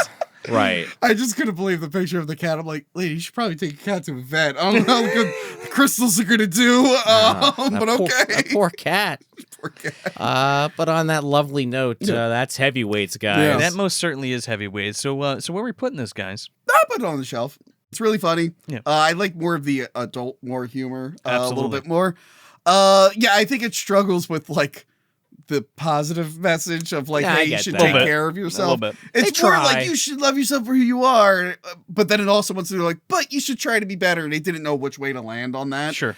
But Ben Stiller is the best part of this, and I feel like his character in this. I don't know, was this around Happy Gilmore? Was Happy Oh Gilmore after yeah, this? it's in the pocket. It's right around there. Because I yeah. feel like this character is a little bit like the retirement home character in Happy Oh, Gilmore. yeah. And definitely Dodgeball. Like Yeah, Dodgeball, yeah. the guy from Dodgeball feels like Perkis. Oh, I'm convinced that Tony Perkis, gets shut down. Then he goes to the nursing home and he gets found out. Yeah. And then he starts a dodgeball team, Just grows keeps- a mustache, changes his name. yeah. And then he gets fat at the end of Dodgeball. Right. But I didn't watch it. That's the beautiful ending. You know what I mean? He became the Apparently- heavyweight. Apparently, I didn't watch it, but I was informed that Adam Sandler's movie, Hoobie Halloween. Which Stephen Brill did also direct. You watched it, didn't you? I was forced to watch it because a friend said he's such a big Adam Sandler fan. He just put it on in the background, and I was tortured for about 2/3 of the film before I fucking insisted he turned it off. But apparently, Ben Stiller comes back as his character from Right. Billy Madison. Because there are Right. a lot of Sandler, Happy Madison jokes in there, so I do get the appeal. Wait, but so did that happen? Did you see that? yes, happen? I did see Oh, that. Again, get the appeal of the movie, just nails on a chalkboard for me. Sure. No. I like Sandler, and I didn't like it. I'm never Interesting. gonna watch it. I'm sure not. But no, it's a fine time. It's a fine time. I wish I watched it more growing up. I think it's just, I guess I just didn't see it on TV enough, and I never owned it. sure. I can So understand. I didn't watch it as much as some people did. But yeah, solid time There you go. on the shelf. Yeah, this is easily on the shelf. This is one that we watched a lot in the O'Rourke household growing up. Has been a little while since I watched it. I think I watched it like 10 years ago. I remember like, this is still pretty good. Watched it today. Still pretty good. The jokes hold up really well. Again, like Tony said, they don't know what they really want to say. They're trying to say something. I think it mostly works. I get what they're trying to go for, and I like it a lot. The comedy holds up. I love Shaun Weiss in this. You know, I feel like I always think of Goldberg first from Mighty Ducks, but I feel like he's firing on more cylinders here. Maybe they let him breathe a little more, even though he couldn't get that Peter joke in there. He's kind of coming into his own. Yeah, he's very good in this, and it's a shame that he's not in more stuff. Maybe that was a personal choice of his, or maybe other things came in his way. We'll talk to him and find out. Yes. But yeah, Gerry's really good in this. Pat's good in this. Ben Stiller fucking steals the show. And again, like you were just kind of saying, Joe, this is that era where Ben Stiller is really just going for it. Hardcore. I mean, not that he isn't still to this day, but I feel like he kind of found his spot, if you will, and he's kind of been riding it for better or worse. He was also doing a bunch of drama stuff at this point too. There's I can't remember the name of it, but he plays like this writer. It's like based on a true story or whatever. And he's like a drug addict in the movie. I forget what it's called, but it's around the same time. He also directed Cable Guy. I was about to say Cable Guy, which he's great in. Yeah, the Ben Stiller show. I think that only lasted like one season. Who Brill did some episodes for that too. So I think that's how they knew each other. I also like the whole element, which I did talk about earlier, where you have all these kid actors that are kind of in all these adjacent films at the time. It was just kind of fun as a kid seeing that, and as an adult revisiting that, just kind of having those little memories pop up in your head connecting these films, which we love to do on this show, so just added an additional wrinkle to it all. I like it a lot. I think it holds up great. I wonder if people that are younger than us, if this film would work for them without having a lot of those connections to the nostalgia of it. But we did say, you know, this is a cult film in the beginning of this episode. Does it hold up? I think it holds up great. So if you haven't seen it, fucking go on to Disney Plus and check it out. Or if you're just like us, just so fucking on eBay and buy the VHS or DVD and call it a day, because you will not be disappointed. Do you one better? Come out to Philomoka in Philadelphia, PA for Crypt Video Rentals, and we'll see you there to watch it on the big screen and then do a Q&A with Shaun Weiss. But yeah, this is definitely on the shelf for me, man. Again, we're in the pocket there where these kids' movies were coming out a lot. And like, I guess I just didn't watch a lot of kid stuff into the early 2000s, but like this seemed like it was the epitome of that. You had like heavyweights, you had little rascals, you had the big green, you had little giants, you had all that stuff, which is not necessarily like the Goonies or something like that. Or Explorers. It's a different kind of comedy movie for kids. Sports kids comedy. It's like a third genre. Yeah, it's this weird. Even I think this kind of falls into that, right? Sports kids comedies question mark. But even like Camp Nowhere and House Arrest. Oh, yeah. Shit like that. And coming off of things like dovetailing out of stuff like Don't Tell Mom the Babysitter's Dead and all that kind of stuff. Oh, which by the time this airs, I have an episode of. Oh, awesome. Yeah, that's because a great one. they remade it for some reason. So me and Casey decided to revisit the original. Why? Oh, you didn't know this? No. Oh, buddy, it comes out April 12th. Fuck me. I'm sure you already did a ripe review of it. Nope. You're not going to the theater to see. I thought it was going to be on Netflix, but now the new trailer said theater. So they love to put that on the trailers now. Ever since COVID, only in theaters. Make sure they put that in the size 40 font. Why would you do that? I reviewed the original, and the funny thing is, there are things you probably could improve from the original, but based on the trailer, I'm like, I don't think they were concerned on improving anything. No, Cash Grab. Remember that movie? Yeah, so that should be up on my channel. Go check it out. Yep. We're finally at the point where the niche movies are being remade. Yeah. I mean, they have been. That's now really niche now we're one. really running out of ideas. When are they remaking I Married an Axe Murderer? There you go. I mean, is that next? But yeah, it's definitely one of the better ones. Like I'll reach for this over Big Green or Little Giants. I think because it has more of an adult appeal to it. And especially going back watching it and like, I'm no stranger to this movie. Like we watch this like once a year at least, because it's a fucking blast. Usually in the summer, closer to summer, but we're close enough. And like we were saying before, there's enough there for kids to enjoy, but also all the little things that you notice like as you get older. And it really holds up in that aspect. As a comedy as a whole, I think it's really funny. And Ben Stiller is eating all the fucking scenery in this movie. And I think it's his best comedy performance of all time. Wow. In my opinion. I think it's funnier than Zoolander. I think it's funnier than Dodgeball. And that's just my opinion. Tropic Thunder even. And Tropic Thunder too. Yeah, I think other people in Tropic Thunder are funnier than he is. I could see that. Yeah. Not that he's bad in it. No, yeah, I'm not saying that. Throwing out another name, that's all. Yeah. But yeah, man, it's a blast. And to your guys' points about it not knowing what it wants to be, I think it knows exactly what it wants to be. It's still comedy first. Mm-hmm. Yes, there's drama to it, but it's comedy forward in a way where like, okay, we're going to weave this kind of embracing a positive outlook on yourself, and it's about friendship, and it's about being accepted. And I think that really rings true in a lot of parts of this movie, and like kind of, it's, you guys said before in terms of like, it doesn't know what it wants to be at a certain point and the message that it's trying to say. But I think it kind of hits it home well enough because you have to go on that journey with them to kind of figure out, hey, I need to work on myself. Maybe that's not the way. I mean, maybe some people have it that way, like Tony was saying before. He's like, yell at me and tell me I suck, so I do this. That's not how I operate. Help me. The drill sergeant. Help me, I need help. I need to get better. That is why I have to go to therapy. But Tony will do that in 10 years when it finally sets in. Right. There is a way to be able to take care of yourself, appreciate yourself, and love yourself for being who you are and and the potential of what you can be. And if you have the self-confidence and the self-appreciation, I feel like you can do anything. And that's kind of what this movie is about. Yeah. Yeah, I think it's a positive film, and it's fucking funny as hell, and it holds up like crazy. And like we said in the beginning, it's a cult classic, and it still holds up. So I love it. On the shelf. Yeah, it's good. And if you want to get yourself some more Movie Dumpster content, head over to patreon.com/moviedumpster. Get yourself an ad-free version of the audio version of this show. Plus, for the $5 and $10 tiers, get yourself some commentary tracks, live watch-alongs. We even have the replays on there if you want to go back in the archive. Mini-sodes, and a lot more. T-shirts, a lot of good stuff. Check it out, patreon.com/moviedumpster. Yeah, before you get out of here, if you're watching on YouTube, do us a favor, hit that like button and subscribe if you haven't.